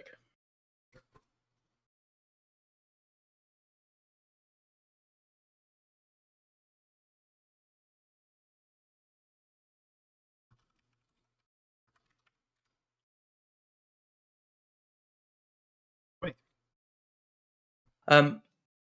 The person's the wrong word. The robot that is manning this station is very, very, very hidden, kind of against the back wall. But as they kind of notice you come over, they begin to walk out, and they walk with that very inhuman gait of a robot that's walking through coding rather than you've seen 3FL enough that I think you are getting to be able to kind of understand what is a synthetic intelligence or above versus a robot, and this is just a droid. And it says, "Greetings. You are interested in the FP47, it seems. Can I answer any of your questions?" Yeah, I mean, so what comes out of those seams there? Oh, those are the weapon ports. At the moment, it is equipped with a standard laser on the left hand, and he kind of goes into a smart slab that he's carrying and perfunctorily pushes a bunch of stuff, and then a laser weapon, a matriculating laser where you can point it as you like. And in the right side, we have, and he opens that, and instead of it opening, the entire body begins to shimmer.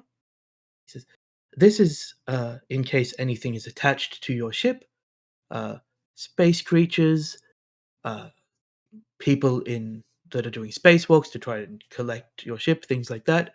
It would not electrocute, but cut their hands off if they were touching the side." You've been in quite a lot of fighter battles, and that's maybe come up twice ever, Yeah, that something has been so close that you wanted to do that. But can you make me an applied engineering roll? You can have your +5 for this one. Nyx is like side-eyeing Nyx can also Valis, make and she that goes, roll. she goes, does that happen? Do people try to board like when you're that seems really difficult.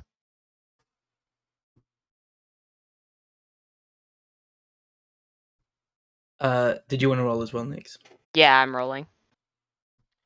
No, I think it's happened to me like once, and you could always. That's a 29. That's quick. You don't add your bonuses to stuff. You just like, wow. You sort of are starting to think about this, Valis, and maybe you would work it out that this is a possibility later. But Nyx, you watch the shimmer, and it's very quick, but it's a very it's essentially creating a shield around the outside that's extremely quick. You could, if you were fast enough, activate that shield as a shield when you were taking a hit. But additionally, Nyx, with your 29, you said, if you activated it at the right moment when you hit a bigger ship, provided you weren't hitting that ship's shields, your shields would let you cut through that ship like butter for a second or so. And then you'd have to worry about where you were at the end of it. And this is meant for just like the fighter, right? Like this is already Just installed this on the exact fighter. fighter. Yeah. Nyx like looks back to Valis, who had been explaining that doesn't really happen. And then she was like, "Wait, but it did happen. Somebody tried to board your ship while you were in it in the fighter seat in space." It didn't happen to Valis that someone tried to jump on the ship and board it. It happened that something was close enough that this would affect that.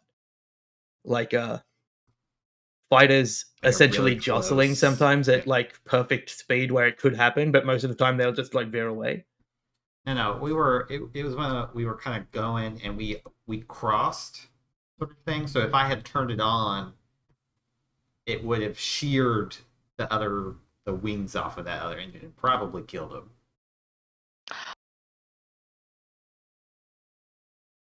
Nyx like It's pauses. not, She it's not goes, very often that you get like that close in a fire battle to another ship unless you're planning on killing yourself. "Well, it just occurs to me that maybe you could do that with this like on purpose. I mean, not to kill yourself. That's not what I'm saying. It's just that you could independently just activate it at a moment that you needed it, right? Like bringing up an actual shield just to defend yourself if somebody was swinging a sword at you." He thinks about it as they're kind of explaining this conceptually. Yeah, How you difficult are does a that good enough- sound? You're a good enough pilot. You have 3 ranks in piloting. Anyone with 3 or more ranks in piloting could, as a reaction, do it. But anyone that's just learning, probably not. Like, if you put Lucera in this, with Lucera's understanding of piloting, Lucera could not use a reaction to flick your shields on.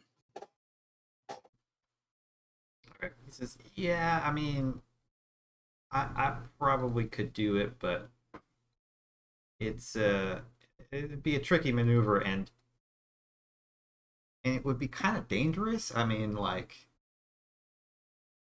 because it would be easiest to do on like against a bigger ship. Like if I were in the fighter going against, like a ship our size or bigger, there'd be generally the fighter is going to be more maneuverable. I could use it, but then it's like, where am I at that point? Once the shield in? I will say that with your 16 Nyx's 29, I will just tell you how this functionally works. All these fighters are standard, so they have shield 1, which means that they will shield 1 exact attack. Right. This would give this ship shield 2. So any attack that hit you, you could as a reaction be like, I shield that with this thing, and then it would be on downtime for a while until your next fight. So it's mechanically, that's how it would work for that aspect of it. If you wanted to cut through a ship, we'd have to do that at the time. Yeah. Because I do not have a mechanic for that. He'll kind of look over. Is there price tags attached, or do I need to ask this? There's, now that you're closer, there's like price tags, which are pretty standard for fighters. The one that has just one laser that like points is 20,000 credits, and then this one is 27,000 credits, and the other two are in between that.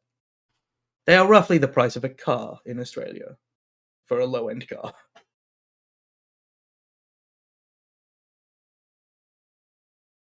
I will tell you actually the exact price of this one is 25,395 credits, which is the price of a brand new Toyota Corolla, according to Google.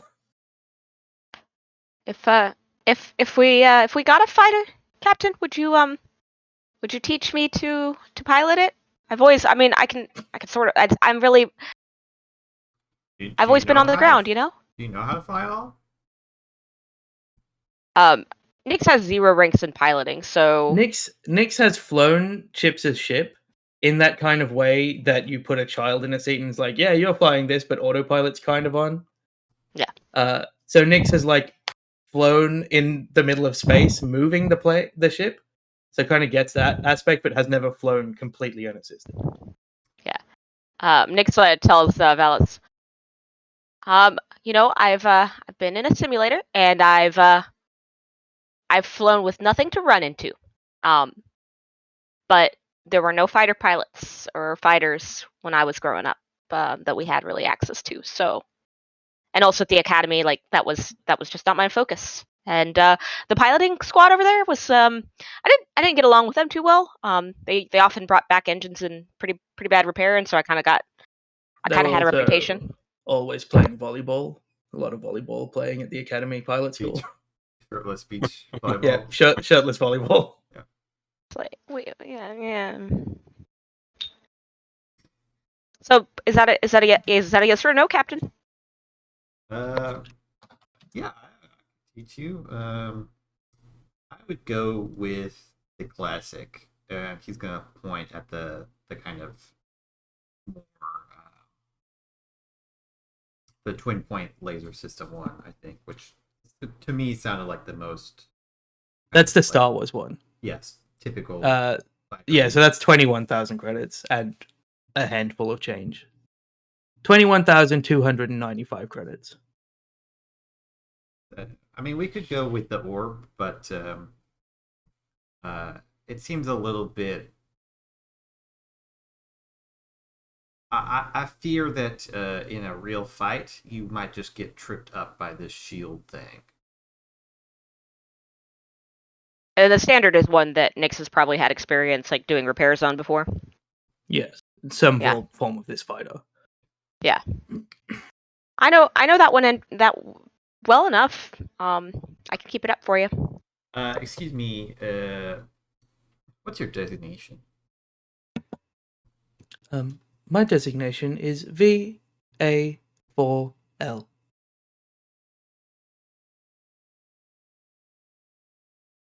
Right, VA4L. Can you write me up a deed for this one? Yes, personal use or a corporation? Personal. Excellent. He prints out a contract. It's extremely standard. I pay for it.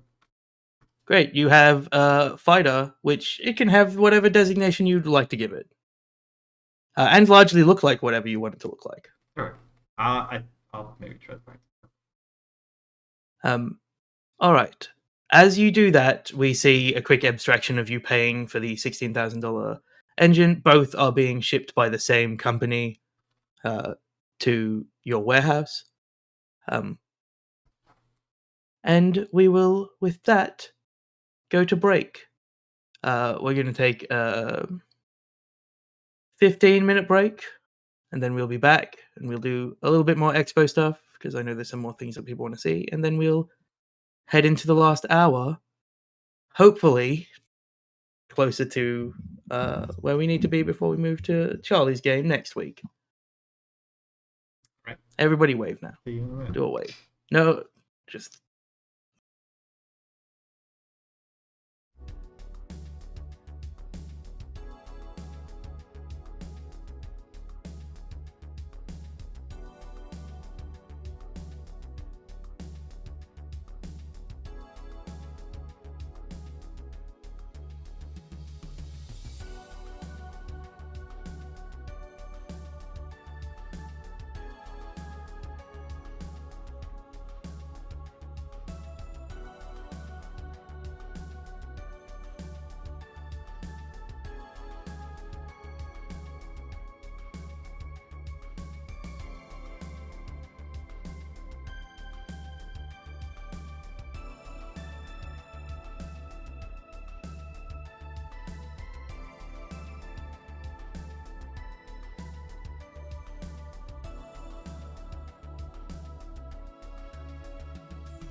Hello, and welcome back to the second half of The Infinite, now with 100% more meat apples. Not the whole show is not. There's not going to be 2 meat apples in this half. I'm just curious. Is there any fat? Is it just meat? Oh god, It's marbled. It's It's marbled. got a Biden. marbled fat. you bite into the meat apple wrong and you just get gristle. Yep. Sometimes the early prototypes, they were not. It's meat. you- It's lab grown meat.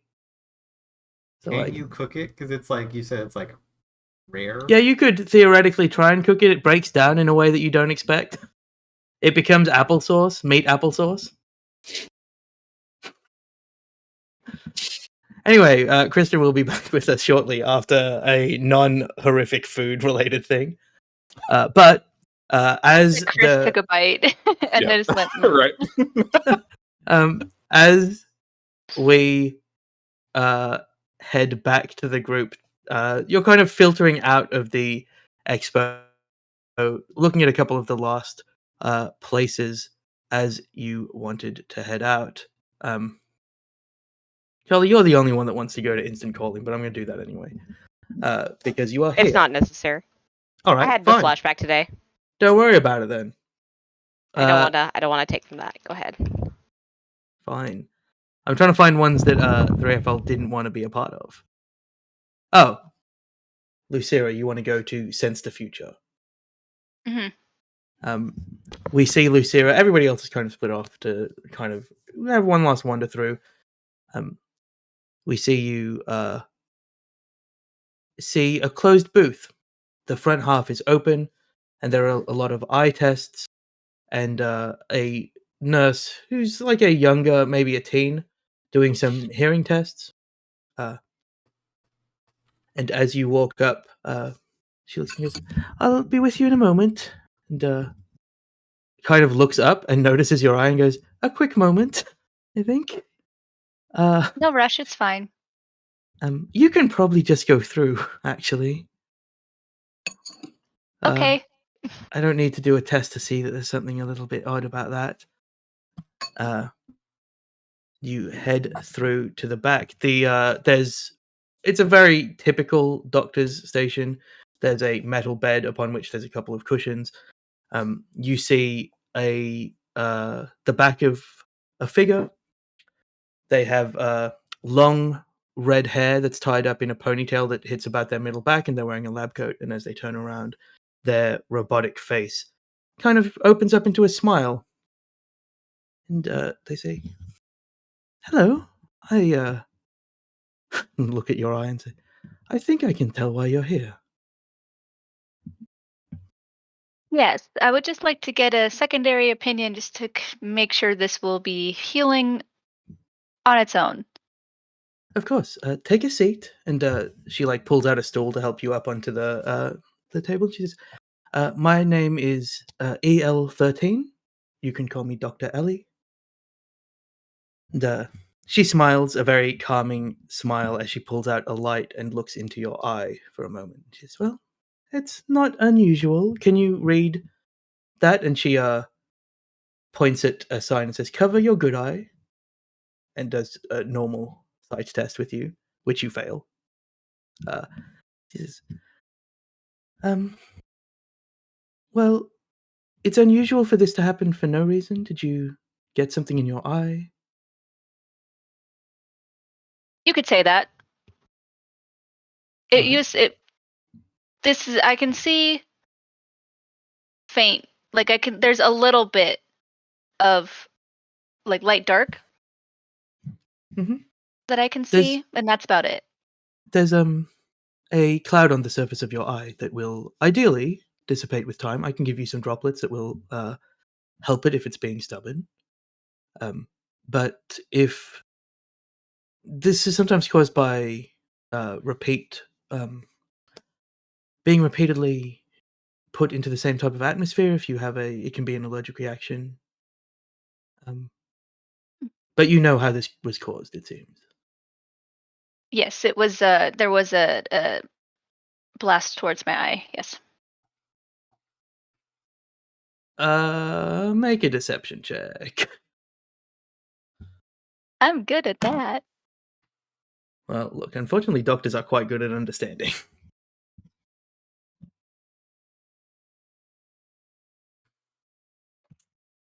$27.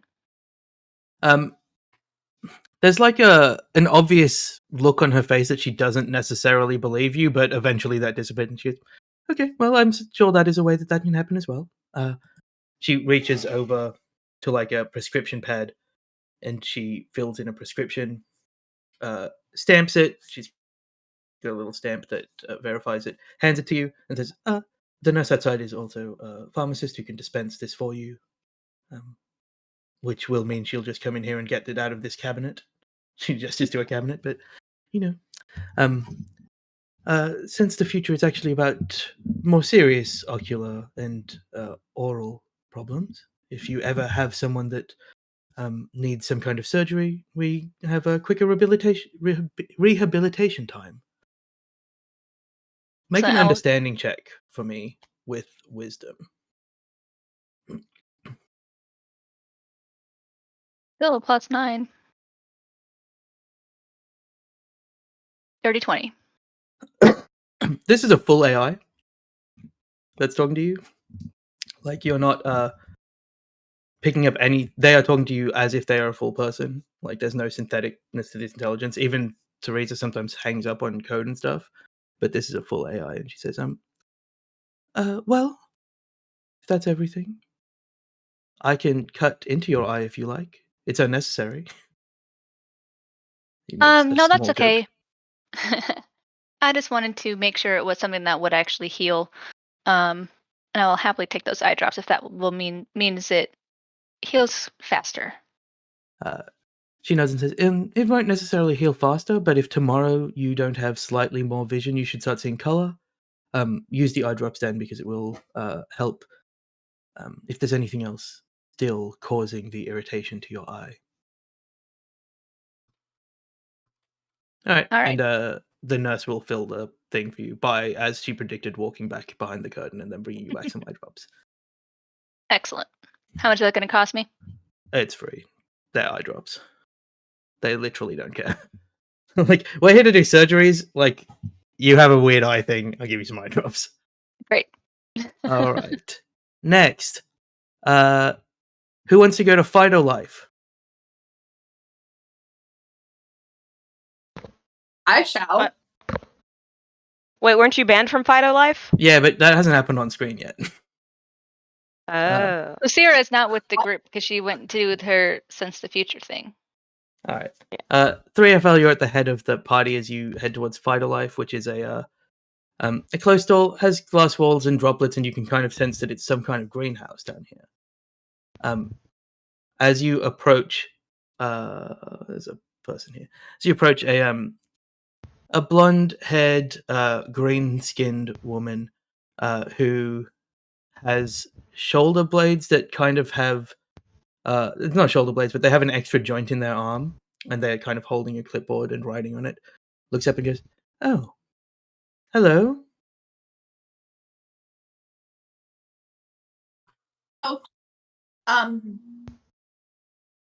We're here to ask you about your seed cultivation methods.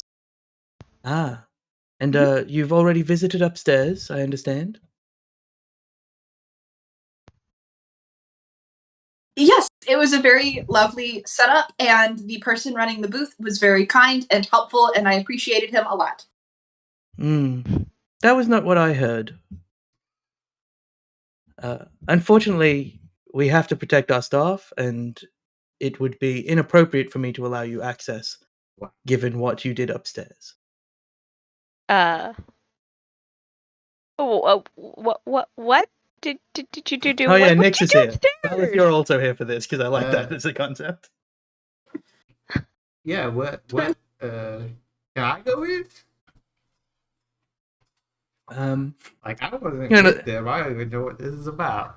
Kind of looks and says, yes, you may go in. Also, Right. gestures to Nyx. You are welcome to go in. Sorry, guys. I walk in and then immediately remember. I don't actually want to go in here that much. It's a greenhouse. It's quite humid. Yeah. Nyx just kind of wanders in out of like a loyalty to 3FL to be able to report back on these things. Also, she really likes plants and greenhouses themselves. Contained growth. I'll look around for like a vining plant that seems relatively easy to maintain. All of the plants in here seem to be young saplings of fruit trees or like vegetables that are coming out of the ground. No vines, unfortunately. There's no tomatoes, despite their slogan being emblazoned. You say tomato, we say tomato melon. No tomatoes. Is it all growing in like soil, or is there hydroponic setups? There is a hydroponic setup at the back. Yeah, Nyx wanders over there, ready to take notes and or ask for advice for improving 3FL. There's nobody in here. The person that would be in here is outside, denying entry to the botanist in your party. Well, in that case, Are there she just fruits on these plants? They're all behind glass. Of course. Valis looks around for like a couple minutes and then leaves. Nyx calls out to Valis while she's still like looking at this. How do you think that not 3FL got themselves banned? No, I was gonna go back out and ask. I mean, I just wanted to go in on the principle of the matter.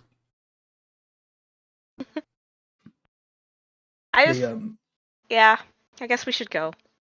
Nyx As you kinda, head like, out, pulls herself away. the woman opens the door for you to come out and then heads in, and you see the door close and like a little latch lock the door from the inside, where she's going to tend with plans till you just hopefully leave. Not 3FL is like sitting crisscross applesauce like by the door, just sort of twiddling with their thumbs.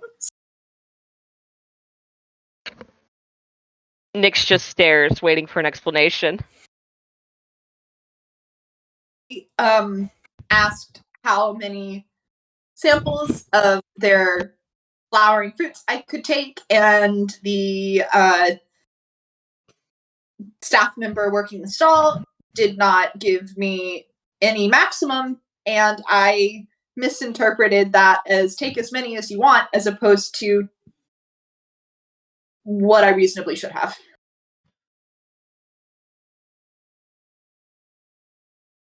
That's certainly a version of what happened, but I'm not going to make you roll deception. So And you then stole fruit.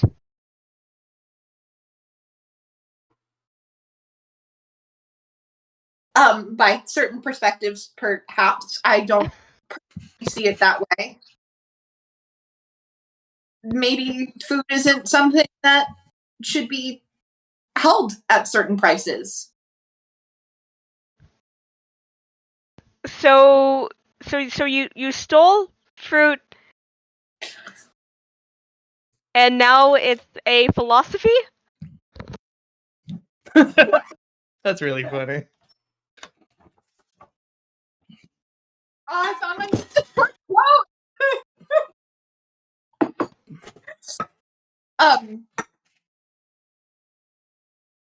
If that is how you would like to see it, then of course I've presented you with all the information that I have available. I'm not gonna lie. I'm a little disappointed. The others, I could understand, but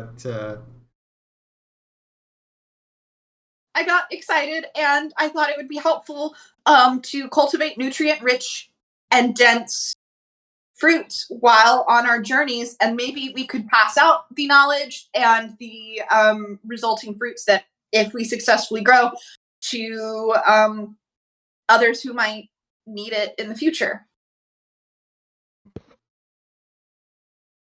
Nyx kind of like says, yeah, okay, that, yeah.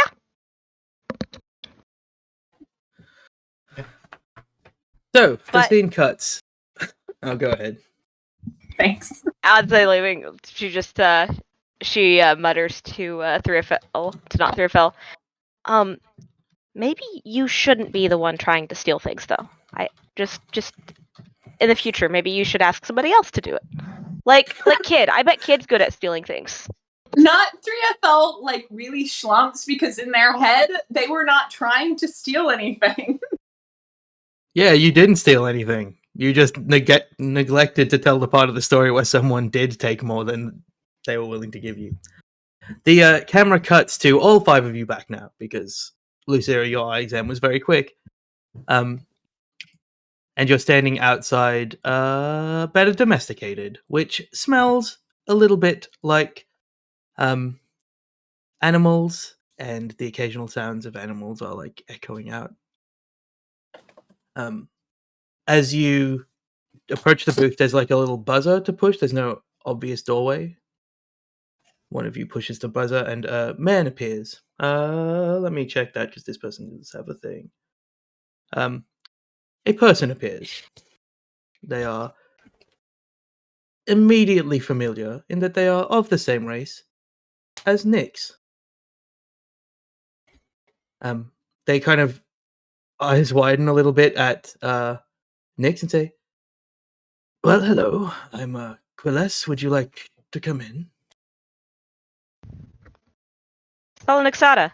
And Nyx doesn't normally like introduce herself with her full name. But she is eagerly at the front of the pack. Because she hasn't seen her own type probably since she's left the bubble. Yeah, maybe you've seen one in passing, but not one that's like. And when you full name yourself, he says, "Oh, Quilles Tydril." And as he opens the door very shallowly for everyone to kind of file in, Kid and 3FL, make me a perception check.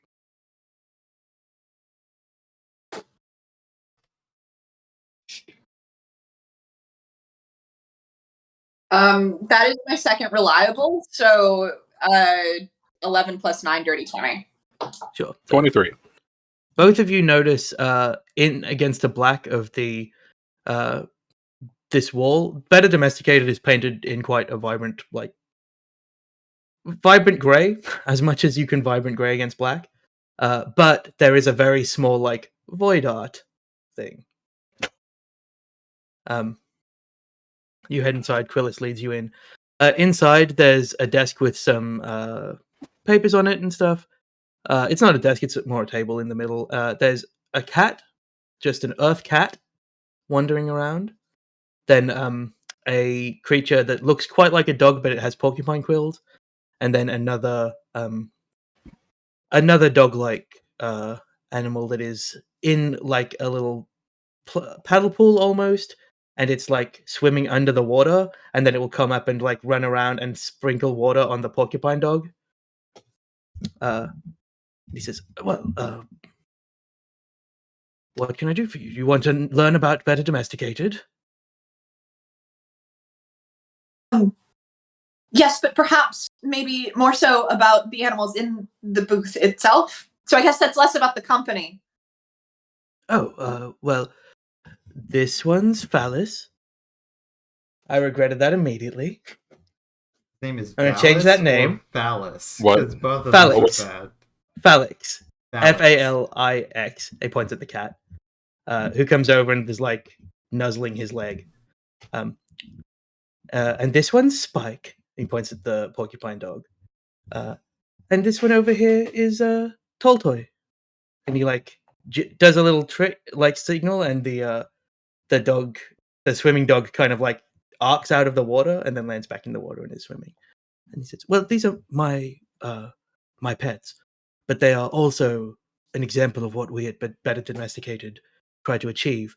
And he leads you over to the table, and he's standing close to Nyx, like just naturally. And a lot of this, while he is addressing the room, he's like talking to Nyx about it. He says, "I'm sure you're aware that a lot of animals that are bred for domestication are bred without the thought of what it will do for their life.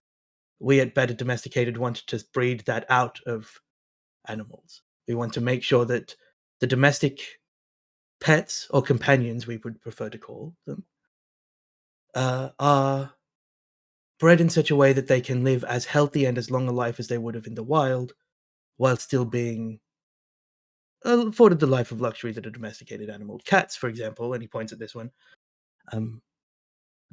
have been domesticated for long enough that it is hard to break that, but we can reintroduce behaviors to make sure that they are as happy and healthy as possible. And he points out there's a bunch of these little pamphlets that are explaining essentially the infinite equivalent of sausage dogs, which is just very sad, and how Better Domesticated is trying to make sure that if there is a species in the galaxy that has had that happen to them, they're trying to course correct that back into a different situation. Quite noble. All right, guys, I think we're done here. Nyx looks at Valis and nods, but then continues to ask, could you theoretically use these techniques on planets where the local fauna is unfriendly? Could you introduce into the wild populations so that people could kind of coexist? Why would you want to change the natural way of animals in a place that is their home? Well, sentient species are animals too, and they live on these places, and sometimes you have conflict that... Sometimes the sentient species sends a spaceship to a random planet and decides that it will be its new home. So who is in the right in that situation? Many people coexist with animals. Nyx just grins crookedly at him and says, yeah, and sometimes those colonies don't go so well.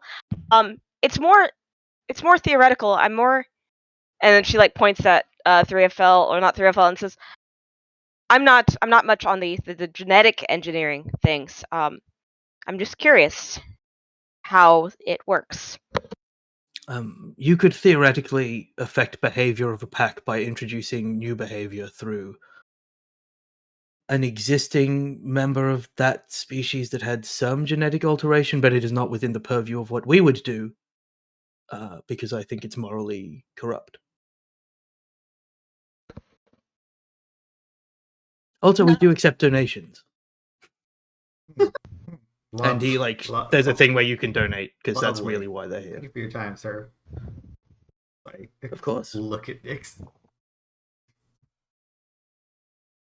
Nyx looks back at him, completely unfazed, and we'll follow out after giving a donation of about 100 credits. And yeah.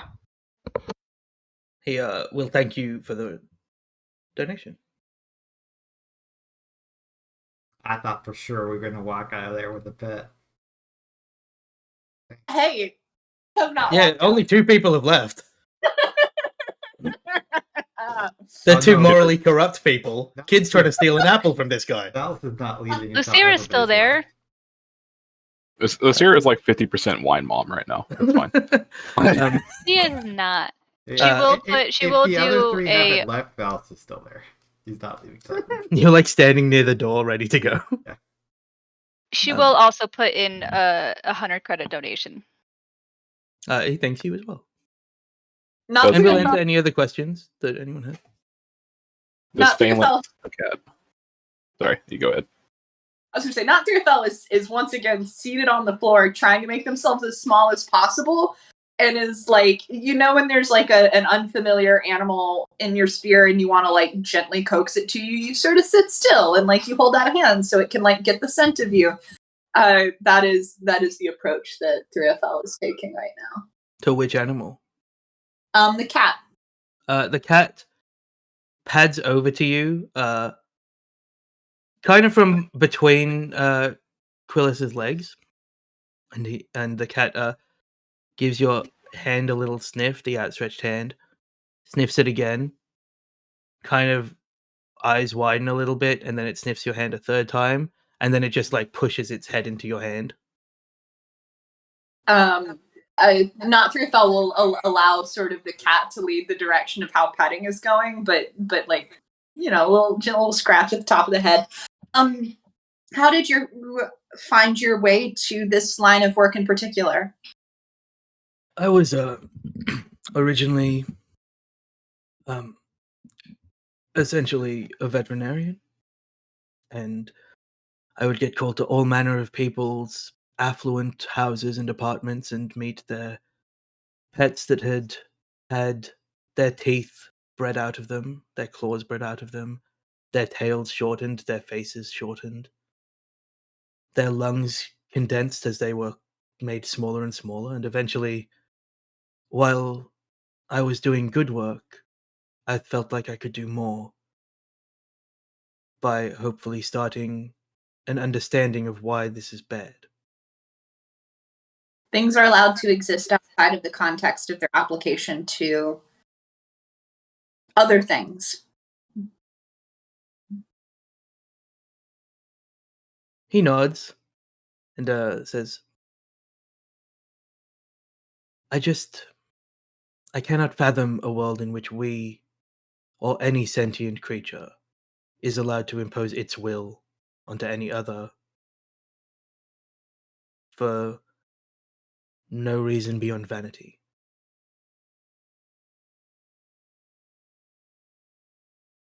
I agree with that sentiment quite strongly, and I'd like to live in the world where at the very least we can give up 50% of that idea.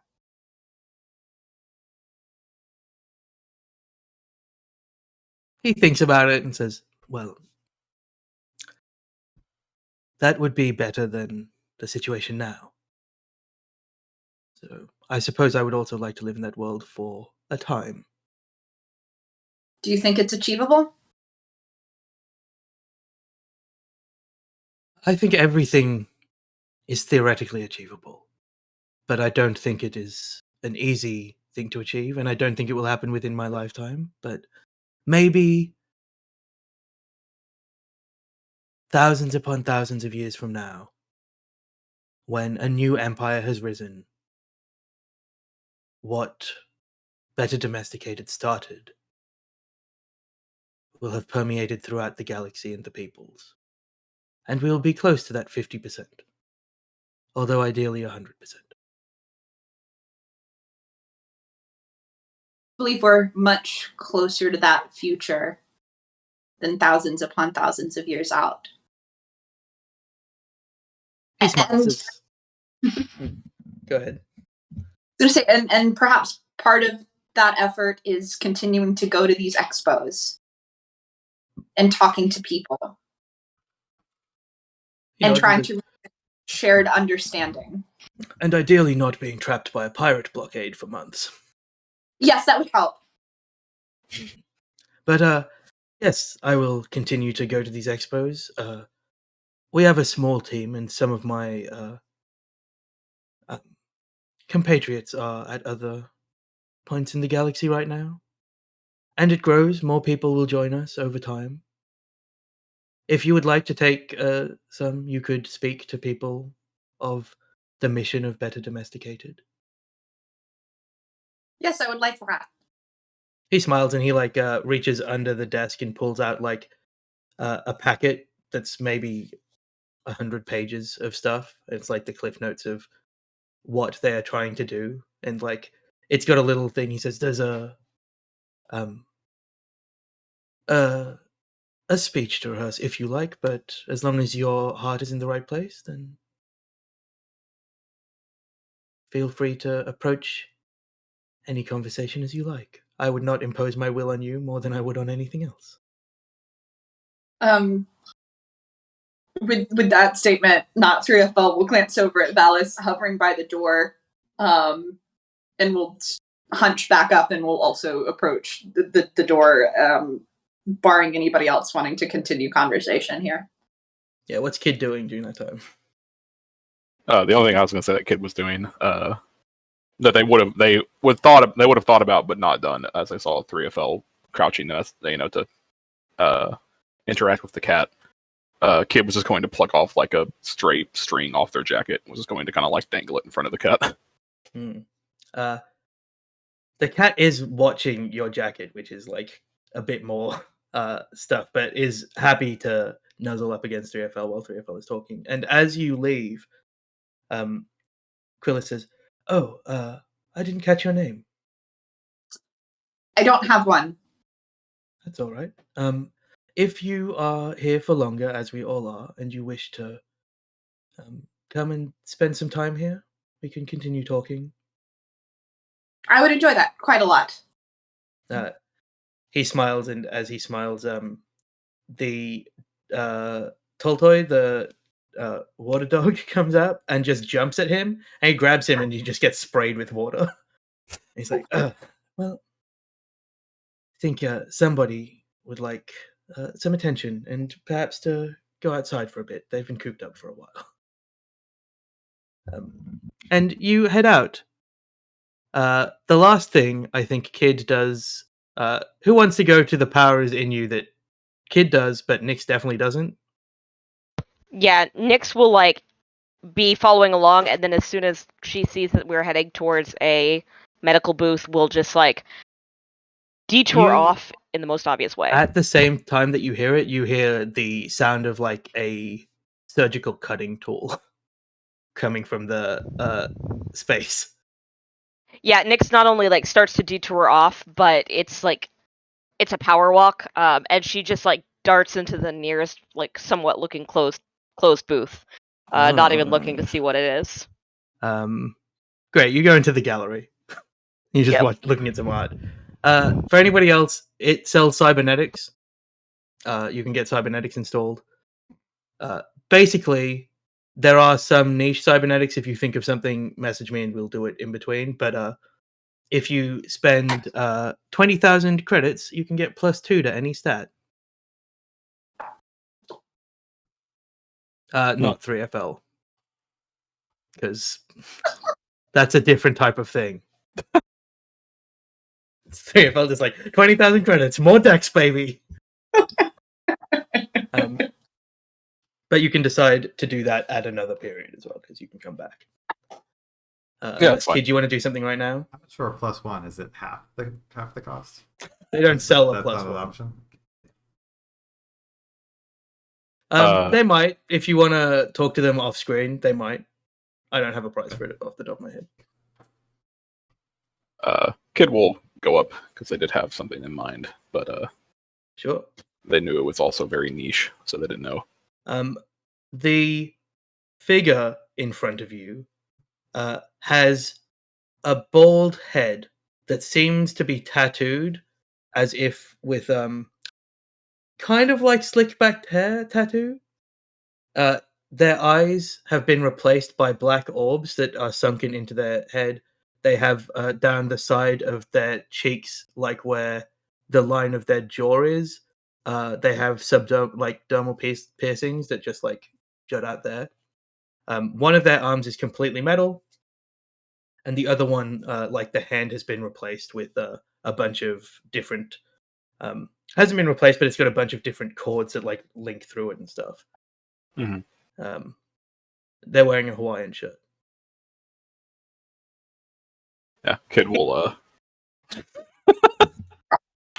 Kid will walk up, clock the Hawaiian shirt, ignore it, but will kind of raise a hand and like greeting. Hello. Fine, I'll change the voice if it's going to be something. No, that's good. Not what I was expecting. Gotta keep that voice. I can do that for one sentence. It's done now. How can I help you?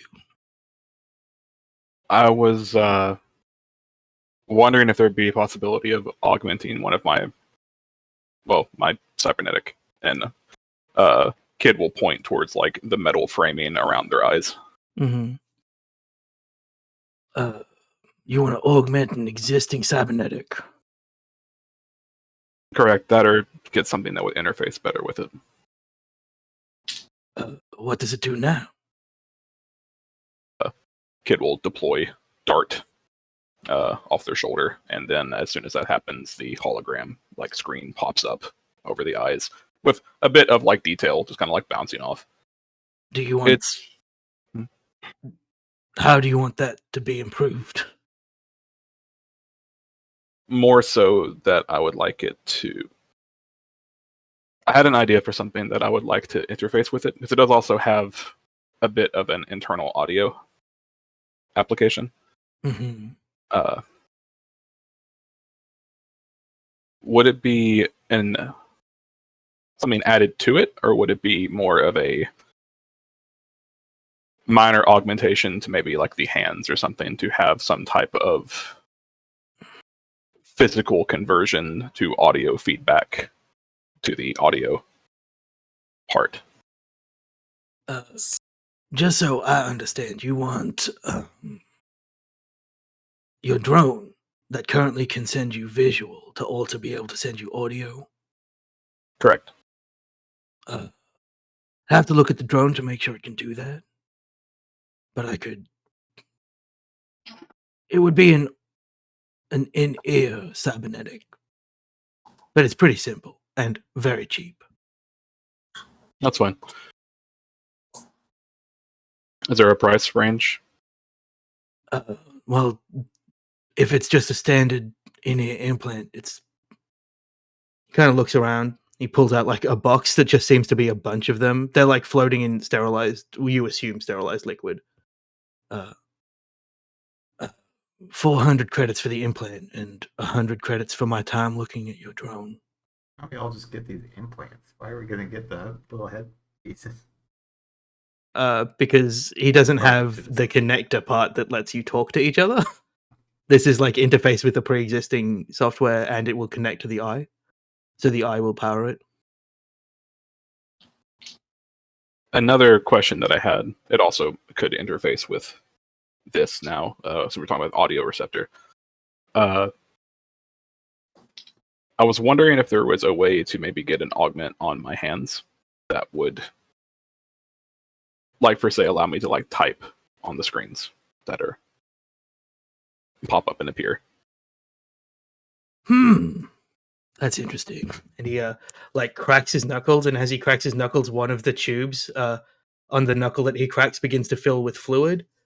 And as it fills with fluid, you see his muscles begin to twitch, and he puts his hand down on the counter, pushes a button, and a keyboard appears. And you can see kind of in his eye, the same way that you would have your visor, in his eye, he's getting information, and he's typing faster than anyone could possibly type. He says, well, it's definitely possible because he's doing it, but it's a big cybernetic implant for just that feature, because it's like a nervous system suite. So maybe not that then. I don't really know how long we're not going to be here for a super very long time, so I'd rather not have to go through like a recovery process. Oh, that's Sorry, I actually had not to true. cough for reasons. We're gonna be here for like a month. Well, yeah, nervous system stuff is sometimes longer, sometimes shorter. It depends on the person. But I can do the in-ear thing for you in about 20 minutes if the drone is set up for it. That's fine with me. He like, if you hand him Dot, he says, "I need to pop the back off. Is that fine?" But yeah, it's fine. I make a roll for an unrelated thing. He looks at it. He like looks at the make and serial number and stuff. He says, "Oh yeah, this will work." And then there's a pause. He says, "You know, there's a tracking bug in here."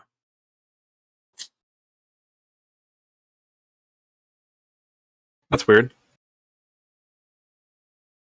Okay. Is that a standard thing, or just something that's been added on? It's been in here for a while.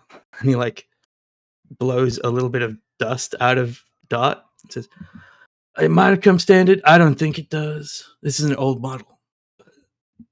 You could have bought it at the time with the tracking. Did you buy it with tracking?" No, I don't think so. Is it much trouble to take that out? He just like gets a pair of tweezers and pulls out a thing that's blinking and says, "Nope," and just puts it on the counter.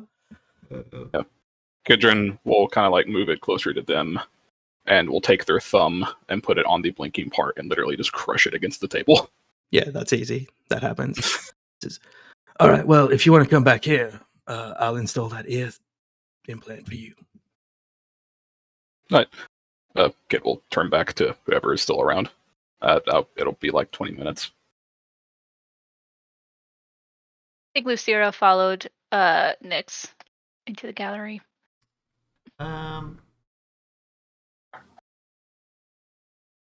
Hey, man. All right. 20 minutes pass. You get local anesthetic. It's painless, and by the end, you can hear audio through Dot. Yay! He says, "I normally would suggest that you come see me again in about a month. If the blockade is broken, don't worry about it. Nothing's gonna go wrong, provided you have a local doctor for if you lose hearing. You don't need to make an understanding check to realize that he's joking. Mhm. It does have a warranty. But, never had someone need it. That's fine. Thank you. He smiles, and when he smiles, you see that like a lot of his teeth have like little electronic interfaces on them as well. Yeah, Katrina walks away from the booth, kind of just like doing that thing where they're kind of like messing with their own ear. Yeah, it feels a bit weird, but you can hear out of it fine. The art gallery is a pleasant art gallery. There's a painter in residence that's painting pictures of people that are walking past. Nyx doesn't seem to be paying attention to the art gallery at all. She's just like kind of wandering around, pretending to pay attention, but mostly just idling. And she like startles when she sees Lucira. Hey, just wanted to make sure you were okay. Didn't really want to go over to the booth that Kadrin was interested in. Oh, no, it's just that I like, and she stares at like the nearest piece of art to her. Just, do you want to describe the kind of art that's in here? Sure, it's otherwise I'll make it up. No, it's fine. It's a piece that's called the Triology of Man, and it's like a man but cut in half, like full naked, cut in half, and then in the middle it's like a mind, but the mind is dripping with what seems to be like some ichor, and then the other side is the other half of the man, but it's like a rotting corpse, and it's very realistically painted. Nyx like turns to like describe what she likes about this, and just goes, "Yeah, I like art." Make a deception roll with super disadvantage. No, just disadvantage. Do I even really need to make it an understanding roll? You're reliably understand. You have reliable. I'm reliable to understanding, right? 25. Yeah, I think it's 25 fine, but I want to reliable, see how so- badly this goes for Nyx. Yes. Yeah, the Nyx is lying by like it's so obvious. It's like a child lying. Yeah. Art's great. This is a Yep. particularly intriguing piece. Full deadpan. Yep, very art. I'm gonna go look at I that like one this now. one over here. Lucira will very pointedly turn and point at something that's much more of just like if there's a nature landscape type Yeah, it's thing, like a she will just landscape point of to the that. sea. Yep. It's just like a beautiful sea island like lookout. It's opposite the Triology of Man. Yeah. Nyx like, Go ahead. she's just nodding, very, very deliberately. Yeah. Great. Art. That's We- great. We linger on Nyx nodding for far longer than is necessary before we cut to the four of you, I think, drinking coffees at that coffee place as Kid walks up rubbing their ear. And you head out. I'm not going to do the gift shop thing because the entire point of that was that it was a joke about the way the name is pronounced, and I can't be bothered. Where are you going as you leave? I guess to.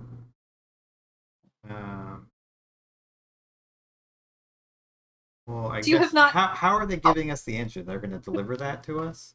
The ship and the fighter and the engine are being delivered in the same thing because the same company delivers both. Well, I guess Val's would want to go back to the ship too. All right. I'm going to abstract through the next 6 weeks. I was gonna say, Jump in if you have stuff to do before I start that. Here one. you go. Are we doing the house- pool party? Absolutely. Yes, that is Okay. definitely going to be part of it. Okay. We're gonna Uh, abstract. I rolled for a thing off screen since we last played. I don't know how stealthy it is necessarily, but as they're leaving, Kid will deploy Dart and have them go back into the venue. Mm-hmm.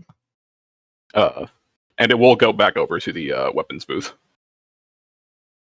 So, like, after you've left, you just send your drone back in? Yeah, it has like a little sticky note on it on Dart. Sure. I think I'll allow it. What does the sticky note say? It just says, "Don't know if it's worth a discount. Possible pool party," and then smart slab information. Just see if Riddle continuing to be shit at understanding doesn't really connect that that's with you, so maybe we'll message. It could just be another random creepy person that hits on That's you all true. the time. He watches the drone and is like, "How did that get in here? Is there no security?" There is no security, only for we coffee. we see as the venue shuts down and all the deliveries that have been made that day get loaded into the truck to go, which is your deliveries and nothing else. We see a group of 6 people dressed in quite disparate outfits who appear to be the nighttime security for when this place is closed. They are a group of adventurers that took this job in a different timeline. The truck arrives. Fast and light engine is, you could theoretically, Nix, you know you have the stuff to theoretically move it yourself. They will offer to bring it into the space that it needs to be installed in for you. Valis, they ask if you want to fly the fighter into the hangar. You do have a fighter space in your cargo bay. Yeah, you get in it. It is fully fueled. It pilots very nicely. It's a little bit smoother than the one you probably had in the PMC because it's brand new. It's got new fighter smell. At that new fighters. And then we cut to a montage. The montage starts with Valis probably teaching Lucira some more stuff about how to fly the big ship. And then it rotates through the crew. Kid, about 10 days later, your phone blows up with a bunch of messages from beneath.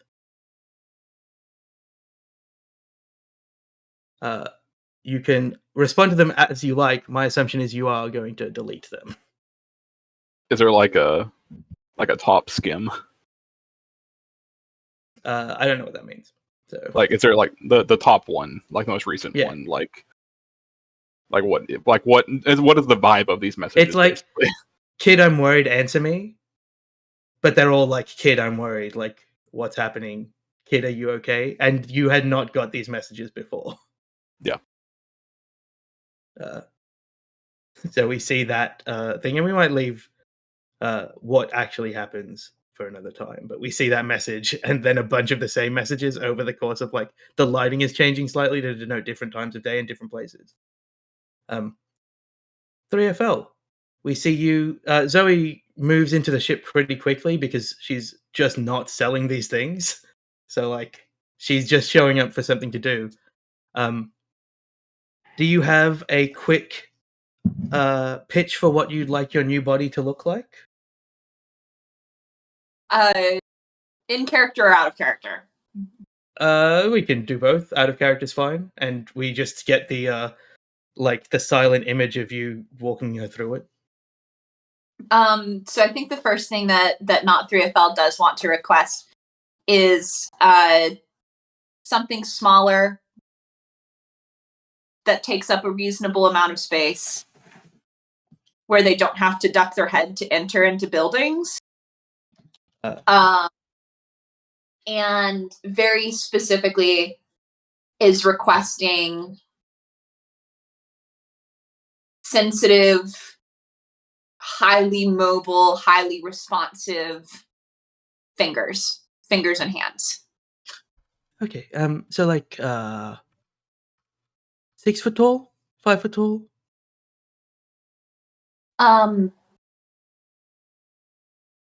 Well, before I was a little less than 5. But I don't have to be what I was before, because I never will be what I was before, because a lot has happened. Mm-hmm. But I don't want to be obtrusive. Okay. Well, she like sketches out very quickly and extremely not painstakingly because it's very quick, but very detailed. Valis, Lucera, Kid, and Nyx, and probably Henry, who she's met by this point, is like, all right, well, where do you want to be in this group? And she uses it as like a height guide for like, do you want to be right in the middle? Do you want to be on the shorter side? Do you want to be on the taller side? 3FL will just point at Nyx's height. I want to be like friend Nyx. Okay. It's better for hugging. Is Nyx also there? Yes, Nyx can definitely be there. All right. Great.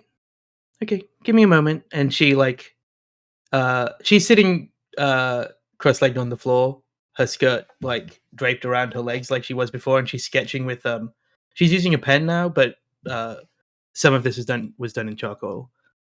She will very quickly do up a sketch.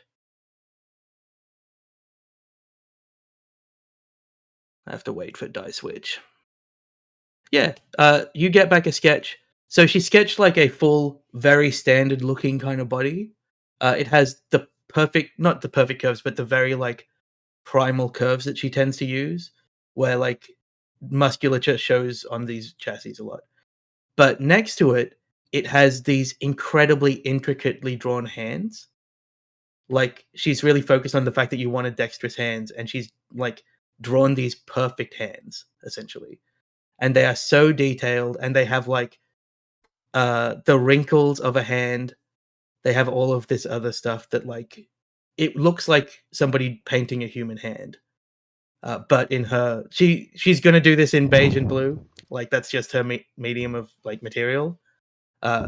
So she has one of the top where it's like a very nice hand, and then the bottom where instead of it's a little bit more simian, where these fingers look like they maybe have an extra point of articulation, and they have a little bit more grip to them than they would normally have. And then she will write up the schematics, and Nyx, she will let you watch this, but you cannot follow it. As she writes the schematics for how to do this, you cannot follow it, but you can watch.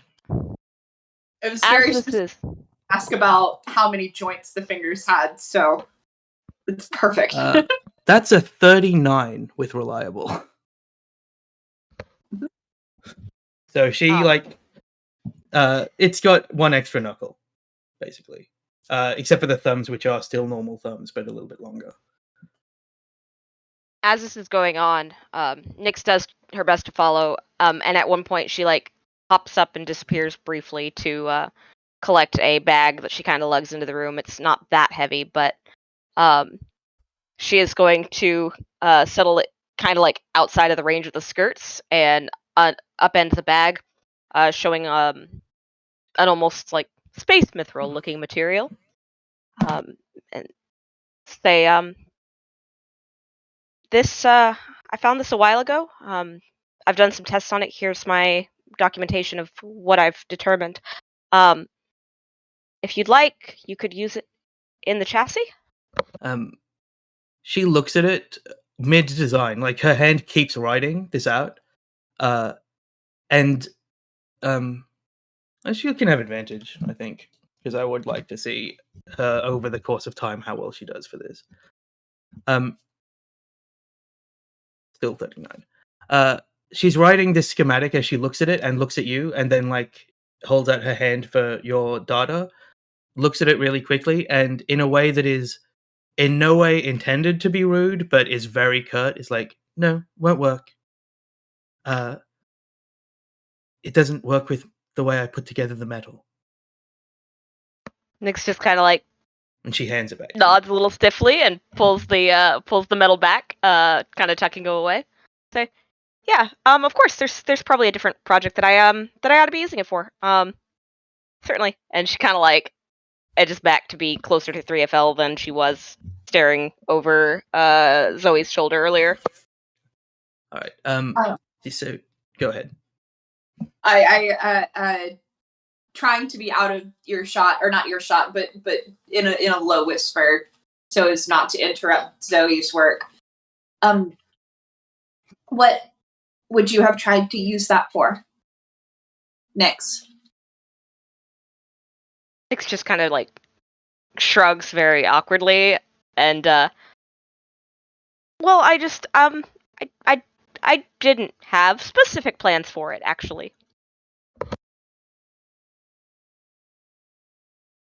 Would you like to maybe sometime take a seat somewhere, maybe before we leave, and discuss intent together? Yeah. It's been maybe a minute since you showed Zoe that thing, and she's already finished the like schematics that she's going to put together, and she's putting together a mock hand to like get the articulation correct for the fingers. And you both notice that she puts the filler on to do welds, and then she kind of points at it with her finger. This one does require a roll. Where's her sheet? Oh, she's better than I thought I gave her. She points at it with her finger, and a lightning spark starts and then stops, and she shakes her finger, and she keeps trying it until she welds this with a flash of primal energy. And then we cut to some other things happening. Lucira, you're doing... we see you doing an inventory on the ship where you're like making sure that everything is ready for when you do eventually take off, and then we cut to you doing the exact same inventory at your house. Yep. So people are moving back and forth. You have the black car where people can like drive back and forth. There's also like Uber, essentially, space Uber, Spoober, I think it was called. Yes, I do remember mention of a Spoober. You're doing a separate inventory there, because the pool party's coming up. What are you? I'm assuming that you're the planning committee for this pool party. Have you asked anybody else? Is Kid also part of the pool party I planning have also committee? asked Kid to help in terms of setting up music. Well, Kid because knows a if Lucira- DJ. Just saying. If Lucira does the music, it'll be bad. And she knows Kid would hate the music that Lucira would listen to, so she asks Kid to make a good playlist for the pool party. Kid, you do yeah. that. Okay. You make a good playlist. Lucira, as you're She's baking otherwise. as you're kind of putting everything together, Alejandri is at the house more often than at the ship at the moment, just by virtue of like people are doing actual work at the ship, and he is still trying to go out and do work, but finding it more difficult. Like while you are all kind of recovering, he is like he's got that hustle culture. He's got to keep hustling. But he's finding it difficult, and that day, I think maybe he's sitting in the kitchen as you bake, looking at job listings.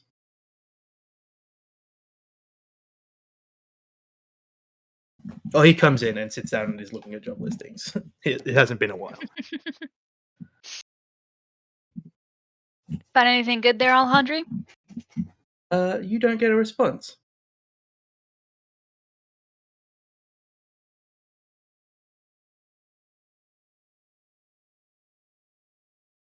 Don't block this Alejandri? face. Everyone's like, You still don't get a response. Make an understanding check. He's just dead. It's Knives Out. It's Knives Out now. No, murder mystery. We were promised no trauma. I'll take my reliable for 25. I didn't promise you no trauma. I promised no trauma directed at any of I mean, you. the most obvious person would be 3FL. So It's clearly, bloody Riddle. No. So you're speaking loudly enough that he could hear you, and it seems like he does hear you because you can kind of see his reflection in one of the surfaces. As you say it the second time, he kind of looks as if he doesn't understand the name that you're saying. Like, that's not who he is with your 25.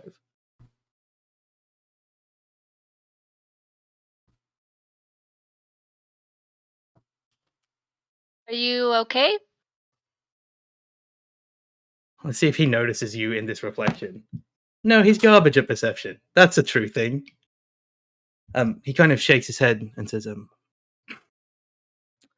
after maybe 5 seconds of pause, he says, "Oh, just jobs, looking at jobs."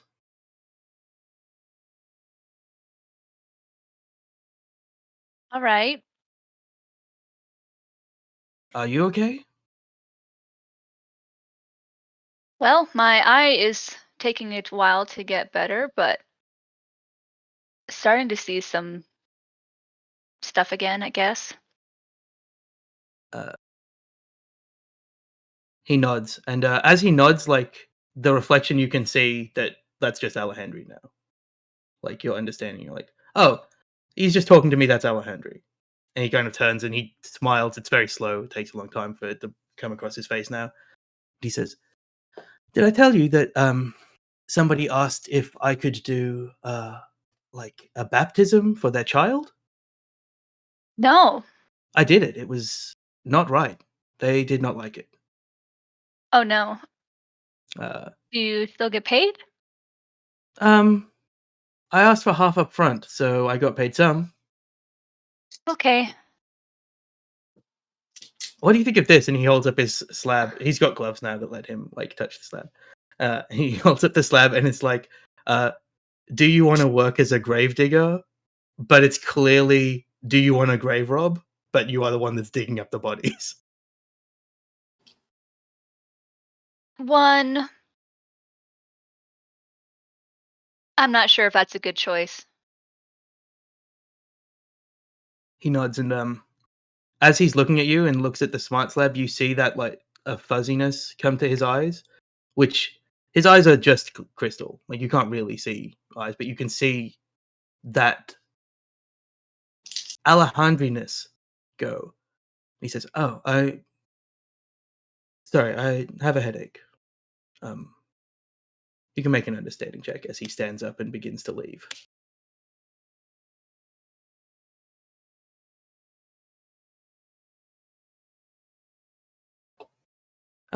Yeah. I'll roll deception for him. It was a natural one, but he's also bad at deception right now. Yeah, he's lying. But he's also walking away. Lucero will just we'll let him go, but we'll look at him while he walks away, and we'll make a note to talk to Valis at some point soon. Sure. We fast forward a little bit further on. The day of the pool party is here. Kid, I just need you to roll me a d20.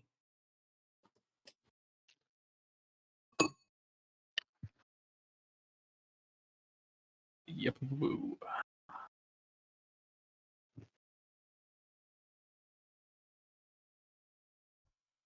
That's a 4. You never get a response from Riddle. Oh. Because she thought you were just another creeper. Can I add a D6 to that? I think I can. I will let you. If anybody has a reason or an ability that can add to a d20, I will let you use it for this one because it's like a group thing apparently. Valis What- told us all behind what- the scenes. What a use for it. Oh. Yeah, I don't know. I'm trying to think how I use logical leap here. I think it's like maybe this kid would never leave their smart flap unprotected, right? Yeah. Like there's no way. Yeah. Yeah, but Maybe when he goes back to the expo, he also casually mentions it. Like something about a pool party. Sure. Yeah, I'll let you roll a d6 because you also casually mentioned when you're out there talking to Riddle again, trying to scope out that whole situation, that there's a pool party. 6! Victory! All right. Sure. It's still bottom 50% of the die. We needed a 7. need one more. essentially. But no, she'll say, "Oh, you having a pool party?" And she smiles and says, "Well, I'm sure you'll have a good time, but kid, you do get a message that day later. It's like, well, I might be inclined to go to a pool party if you were a particular blonde individual."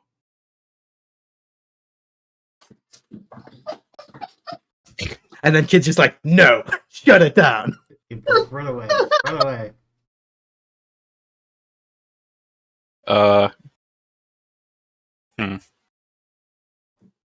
This is like a couple of weeks before the pool party. Yeah. Still, like you have time to formulate a response, and it Okay, just yeah. is in a nest of messages from Anith.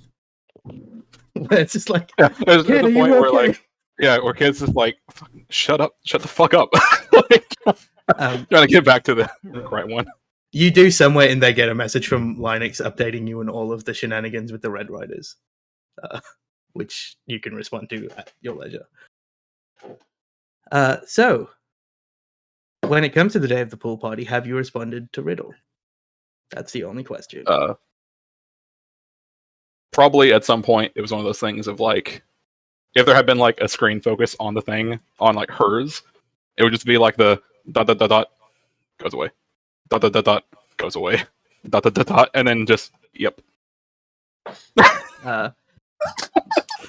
She responds with like just asking for the address, and she will show up. So the sun rises on Litlas, a rare occurrence given how infrequently the sun is up. It is clear and beautiful as the yellow landscape outside your curated garden comes to life, and as the light breaks through the darkness in a sharp cutting line, we find the pool party ready to go. You don't have a lot of daylight here. There's 3 hours, so this pool party has an exact 3-hour block. Although people swim in their pools at night, but you wanted to start at that daytime. Lucira, what have you set up for this pool party? All right. So, baked goods. There are little pastries.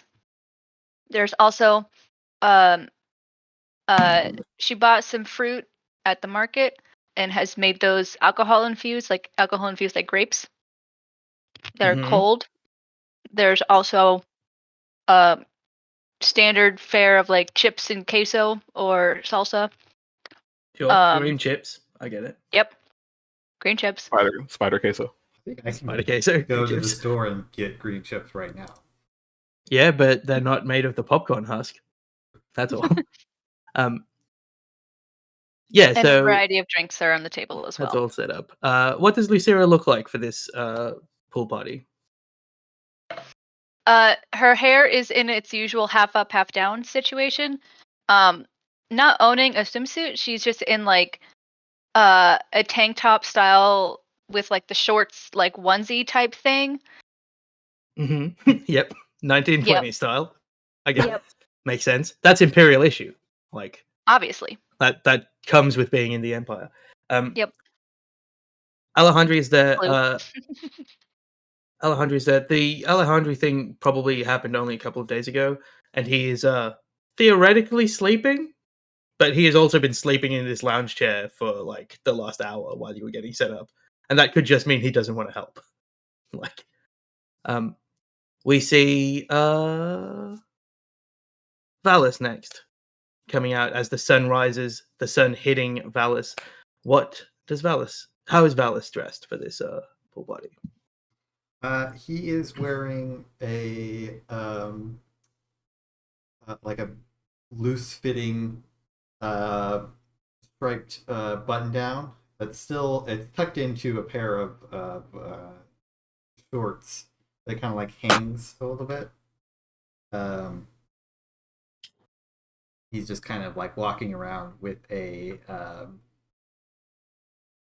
it kind of looks like a it kind of looks like a mojito, but instead of being like a clear color, it's this like off purple.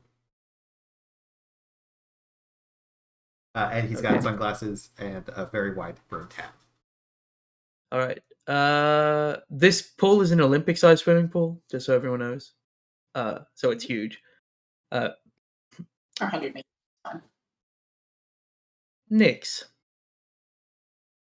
what do you look like? Does Nyx know that we're having a guest that is not on the ship, that we've invited? Actually, that's a good question. Has anybody invited anyone else? Is Zoe invited? Yes. Lucira would have invited Zoe. Zoe's invited. I like Has the idea anybody all else has been invited? on and invited Zoe. Yeah, Zoe's like, oh, pool party. Yes, first I'm hearing of it. Thank you. I mean, really probably appreciate it. Iago and there is. Sure. They are otherwise disposed with some kind of pirate queen job. That's what I figured. Anyone contact Mr. Onks? Yeah, you invite Bendred Onks. Yeah. Did you invite the cybernetics guy? Like, No, we don't invite the cybernetics guy. Should we invite the Phyto Life dude? they got to try and make amends. He arrives and it's just a table full of apples. We invite the guy with the very lovely aquatic dog. Sure, yeah. That dude. Yeah, Quillis will come. Not interested in it all. Invite that poor guy who had to check in our car. No, that's too yeah. far. Quillis will come.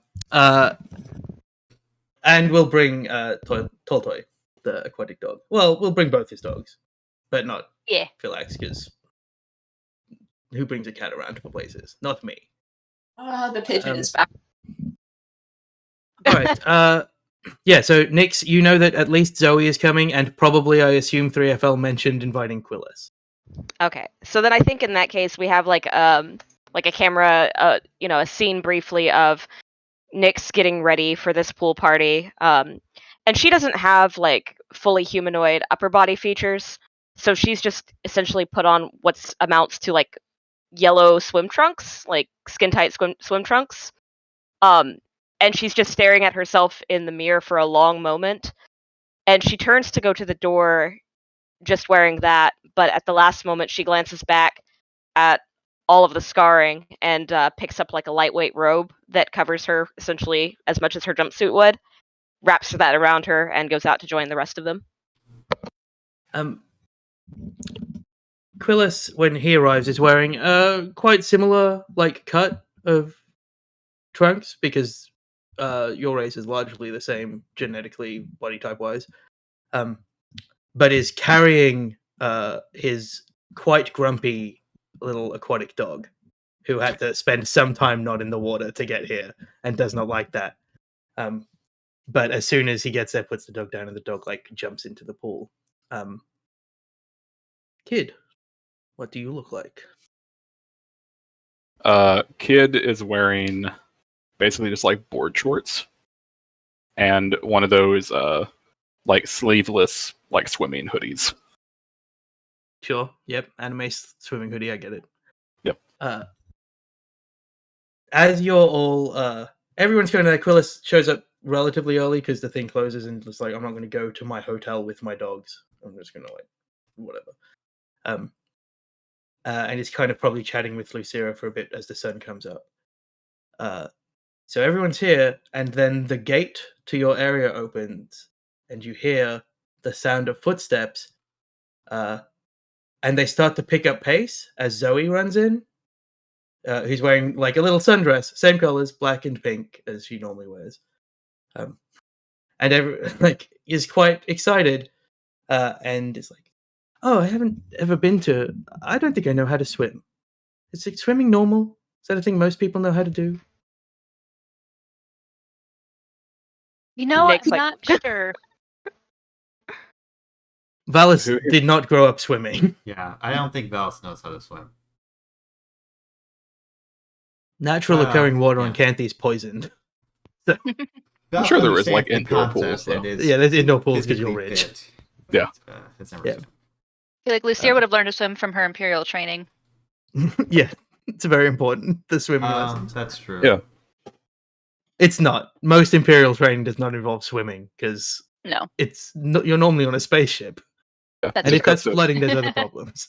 It cuts to Kidron inside like a super fancy, like bougie pool, and it's just like, and it cuts to Lucira's experience, and it's just like straight Navy SEAL, like water training.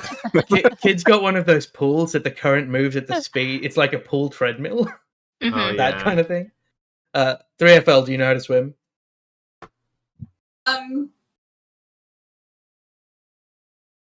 They don't not know how to swim. They know how to not No, the answer drown. is no. Zoe will like bob over to you and say, chassis completely waterproof. You can go swimming if you like.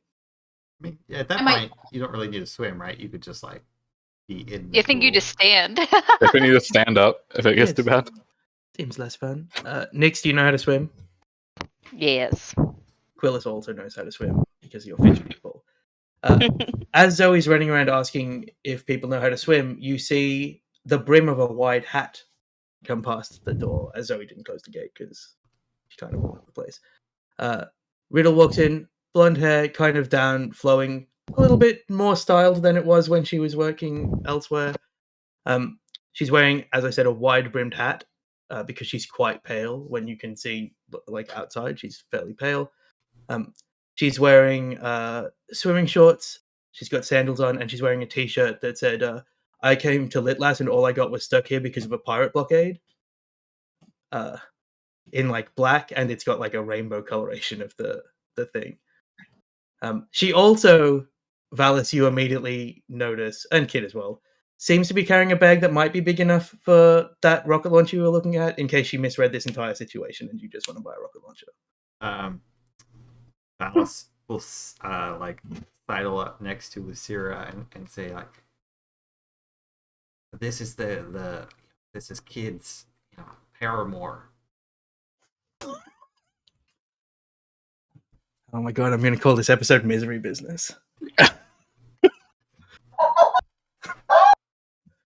No. You've made Kristen pace twice today. They were That we've seen. now. Last time, Kid almost ran away screaming, but He's here? Kid invited them. All right. Well, let's leave it up to Kid. She, Sure. Riddles. You should Go check in on Alejandri when you get a chance. Great. Good job, Lucira. Way to Dude, be chill at a party. Kid, Riddle puts down the bag and kind of scans, sees you immediately, and then pretends that like that it wasn't who she was looking for, and then like waves and will wander over and say, "Oh, I did not know that you were the people that terrorized Tyrol upstairs." Oh, is that the Apple guy? Yeah, he's kind of nerd, but he was sad that day. We took him out for drinks. Then he was drunk. Want to try one? I think we literally have like 25. She smiles and says, "I've tried every single one of those apples, and the white wine one is the worst thing I've ever tried." It tastes like battery acid. Yeah. Mm. Wait, it's worse That- than the meat one. The meat one's an acquired taste. You get there eventually. like it just tastes like meat. It's weird texturally, but and she's kind of like, you are perceptive enough to notice that she is quite different when she was telling you stuff before, but now she's like a little bit nervous and talking maybe more than she otherwise would be. And she says, but not everybody has access to a pool, and not everybody is cute. So,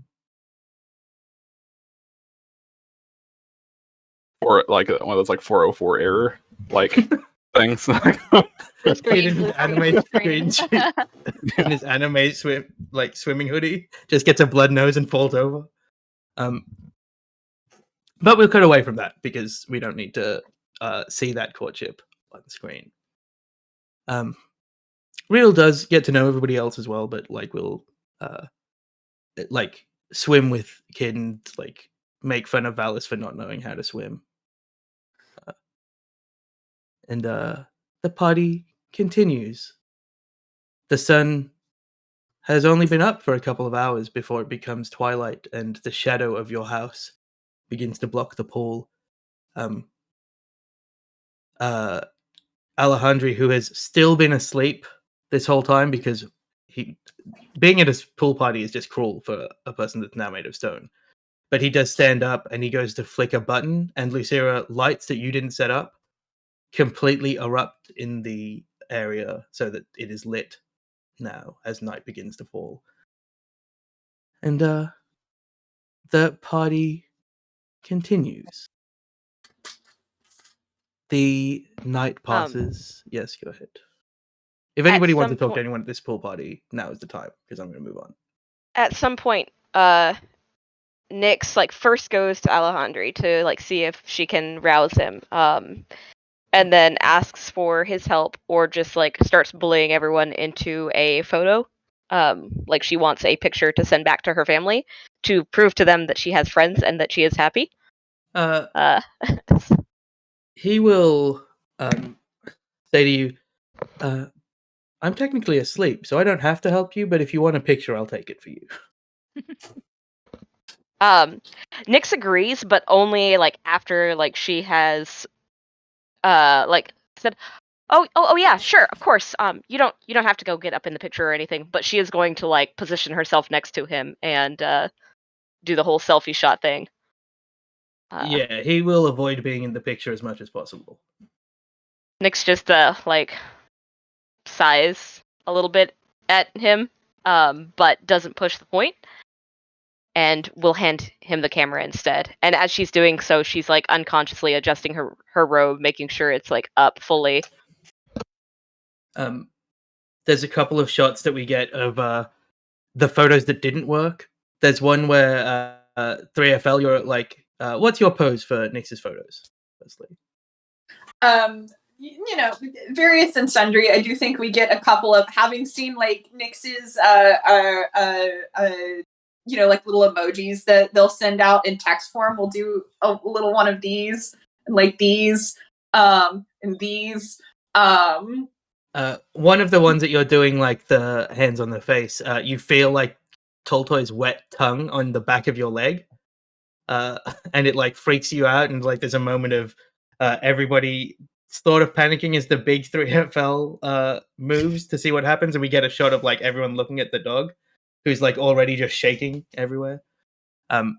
We get one where Kid Riddle has just very gently touched your arm, and there's just a slight reaction, and Alejandro's no, not that one. We get one where Valis is, despite wearing sunglasses, noticeably got his eyes closed.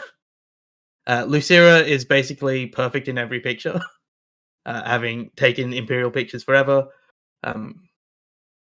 But by the end, you get a couple of very nice pictures. Alejandri smiles at you, Nyx, and as you come to reclaim your smart slab, he picks you up and then takes a selfie with you. And says, "This never happened. I was asleep. It was a dream." Nyx just grabs him around the shoulders when she's picked up, or tries to, and just kind of squeezes back and says, "Absolutely, sleep. Nobody will ever see any evidence of you not being asleep during this party. Got it, Alejandri." And she's already hitting send on them, um, because she's been contacting her family here and there over the course of this time, and she Right. sends to Chips as well. All right. The party ends. Time elongates. It's about 5 imperial weeks by the time that the blockade breaks. So this happens. There's about a week and a half of imperial time, and then the blockade breaks and people can start leaving. Chris, I will message you about Riddle off screen because it might just be, and that was the end of that. But if more things happen, we'll do that and work it out. During that time, Valis, you were alerted about Alejandri at the pool party. Would you like to do something? I will wait until after. Yep. But yeah, at some point I'll find Alejandro. I don't know if he's training or just hanging out somewhere, but when he's by himself. Yeah, he's training. He's swinging the giant spear. Oh, hey, how's it going? Oh, not too bad. So I didn't really. I mean, we never really got a chance to talk after everything happened, kind of thing. But I just wanted to know, like, plan's still the same, taking you home and everything. Oh, yes, you went there. Valis, right? Yeah. He turns, and his demeanor's different. It's not Alejandri. You can tell you spend enough time with him. He says, well, I don't need to go back anymore, but I'd like you to deliver my effect.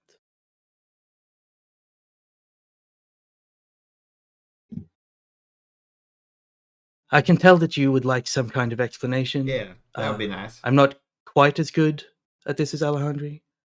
And he says, it would have been easier if your doctor had understood this, but when a Rethan fractures, and he gestures to his body where he's shattered, every aspect of them shatter. And Alejandri and I will coexist, and then fragment further and further until there are so many of us that nobody will ever return. It is how you say, the worst possible end to a life for a Rethan, because it is not quick. But I see. Alejandri will be around most of the time, and when it's me, I will be here swinging a spear in a way that makes it look like I'm focused on something. But he left a note that I should talk to the man in the suit if it comes up.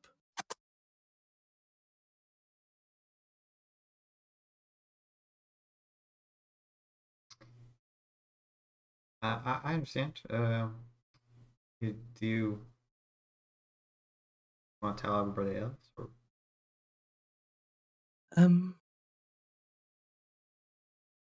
It's not my place to decide for him.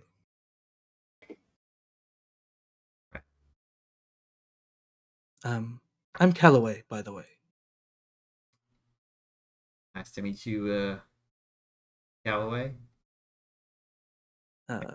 Anybody else in there right now? It's hard to say. And he smiles, and it's a completely different smile. Like, Alejandri's smiles always seem like laced with lies because he's always lying about something, but this is the most genuine you've ever seen on his face, and it looks wrong and it looks unsettling. And he says, anyway, most of the time Alejandri's still here, but he kind of shrugs and says, it's not as easy as just choosing who it is. Sure. But you guys, I guess you don't really share. Sometimes. I remember some things. Lucira, I know her name and she asked me if I was okay, but it wasn't. Alejandra and I was not. It's hard. I have to meet all these people and be a different person and not who you want. So it's difficult. And as he says that, you see that like his face begins to slide away to have a moment of that fuzziness that Lucira saw, and then you see Alejandri on his face again, and the spear kind of falls slightly, point into the ground, and Alejandri catch it and say, "Well, oh," and he like cracks the crystal part of his shoulders, and it's like,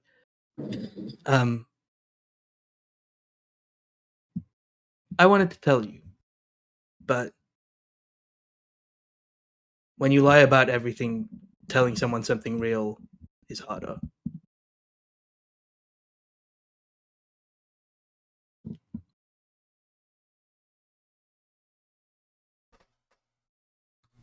And Yeah. Alright.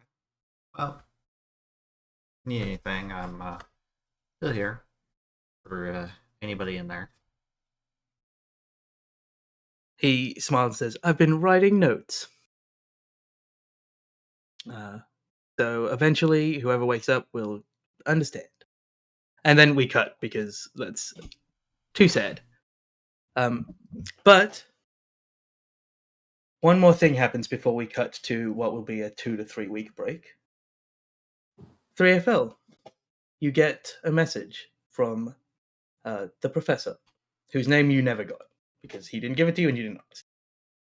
And he says in his email that the seed that you gave him, he traced it to a planet in sector. I have to check again because the difference between like 414 and 411 is literally half a year. He says, I think this is in sector 422, and it's on a planet that you need permission to access, and you have to go to a moon of that planet that's called Eradimus. And he's got like a little question mark because he's unsure about the spelling of it. It's a fascinating planet, and then he writes this long thing about this planet, which is essentially an entire planet that the people that lived there do not allow people on unless it's for like specifically spiritual or botanical pilgrimages. Because they are like, this is our planet, the nature on it is ours, and we guard it so much that we don't even live there anymore. So you get that. And as we fade out of that moment, we fade in to another moment. The wave of black energy that was emitted by Wirwak.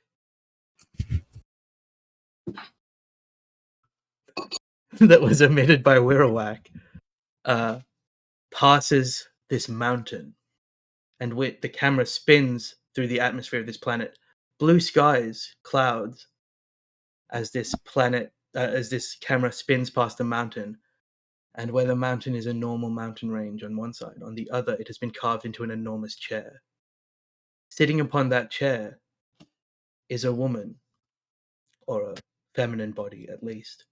She has an eye in the middle of her forehead, no eyes in her eye sockets, but eyes lining all the way down her entire body.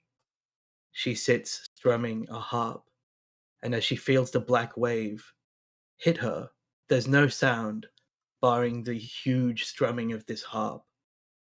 But we see every single one of her eyes begin to tear, and waterfalls cascade down her body, sized like this mountain. We see another creature deep, deep in the abyssal seas of a planet. It is snake-like, eel-like, and it wraps around the equator of this planet as the black wave hits it. And its scales begin to shed into the water, and as it sheds into the water, each one becomes a new type of sea life. And then finally, we see, starting with the black gloved hand that we know from the attack on the heart, it extend to a black armed body and a very, very plain looking human man.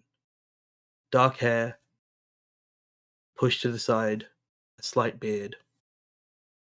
Kneeling, head touching the floor in front of another figure that's maybe only 13, 14 feet tall compared to these giants that we've just seen.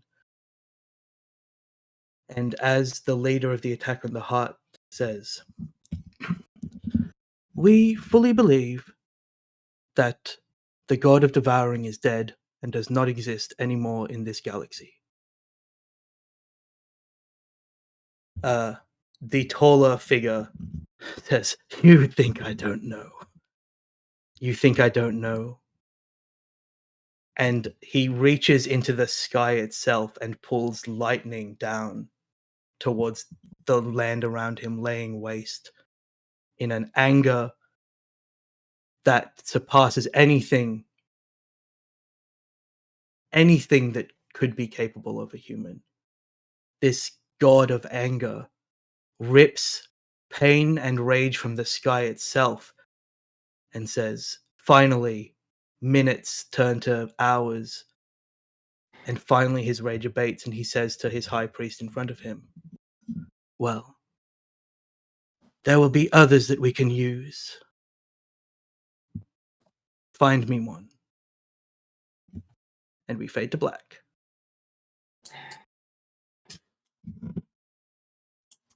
Thank you for joining us. This has been a no trauma session. Zero trauma. Less trauma. Okay. What was A the little less last? trauma. Give you that one. Last 10 minutes was trauma. Yeah. More What was trauma that? than last session, but less trauma than 2 sessions. To be fair, you all have this coming for consequences for actions. Like, thank you very much for joining us. Consequences of our actions. Not your actions. You weren't there. You're fine. Thank you for joining us. I hope everybody that is watching ongoing is enjoying the game. You can leave a comment on YouTube or join our Discord, and you can talk to me directly about decisions that I make about food textures and things. And meat. And meat that was- apples. Meat apples. Meat apples. Apples. It's No. a good. Oh, God. Come get your apples. Apples. Next week, Potaples. Charlie will be returning to the adventure of the variants. We will be back with a bunch of characters whose names I know all of: Selmac, Celeste, Vito, Zaria, and also whatever my character's name was. Patricia? I did remember. I'm not that scatterbrained. And join us for the Imra Saga. Last time a juggler died, and those games are good. If a juggler dies, that's a good game.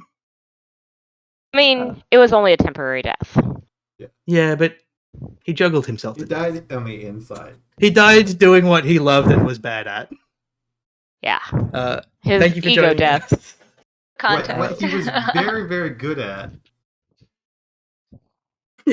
I think I will name this episode "Misery Business" because I think that's quite funny, There you go. and I like Paramore. So say bye, everyone. Bye, everyone. Bye, everyone.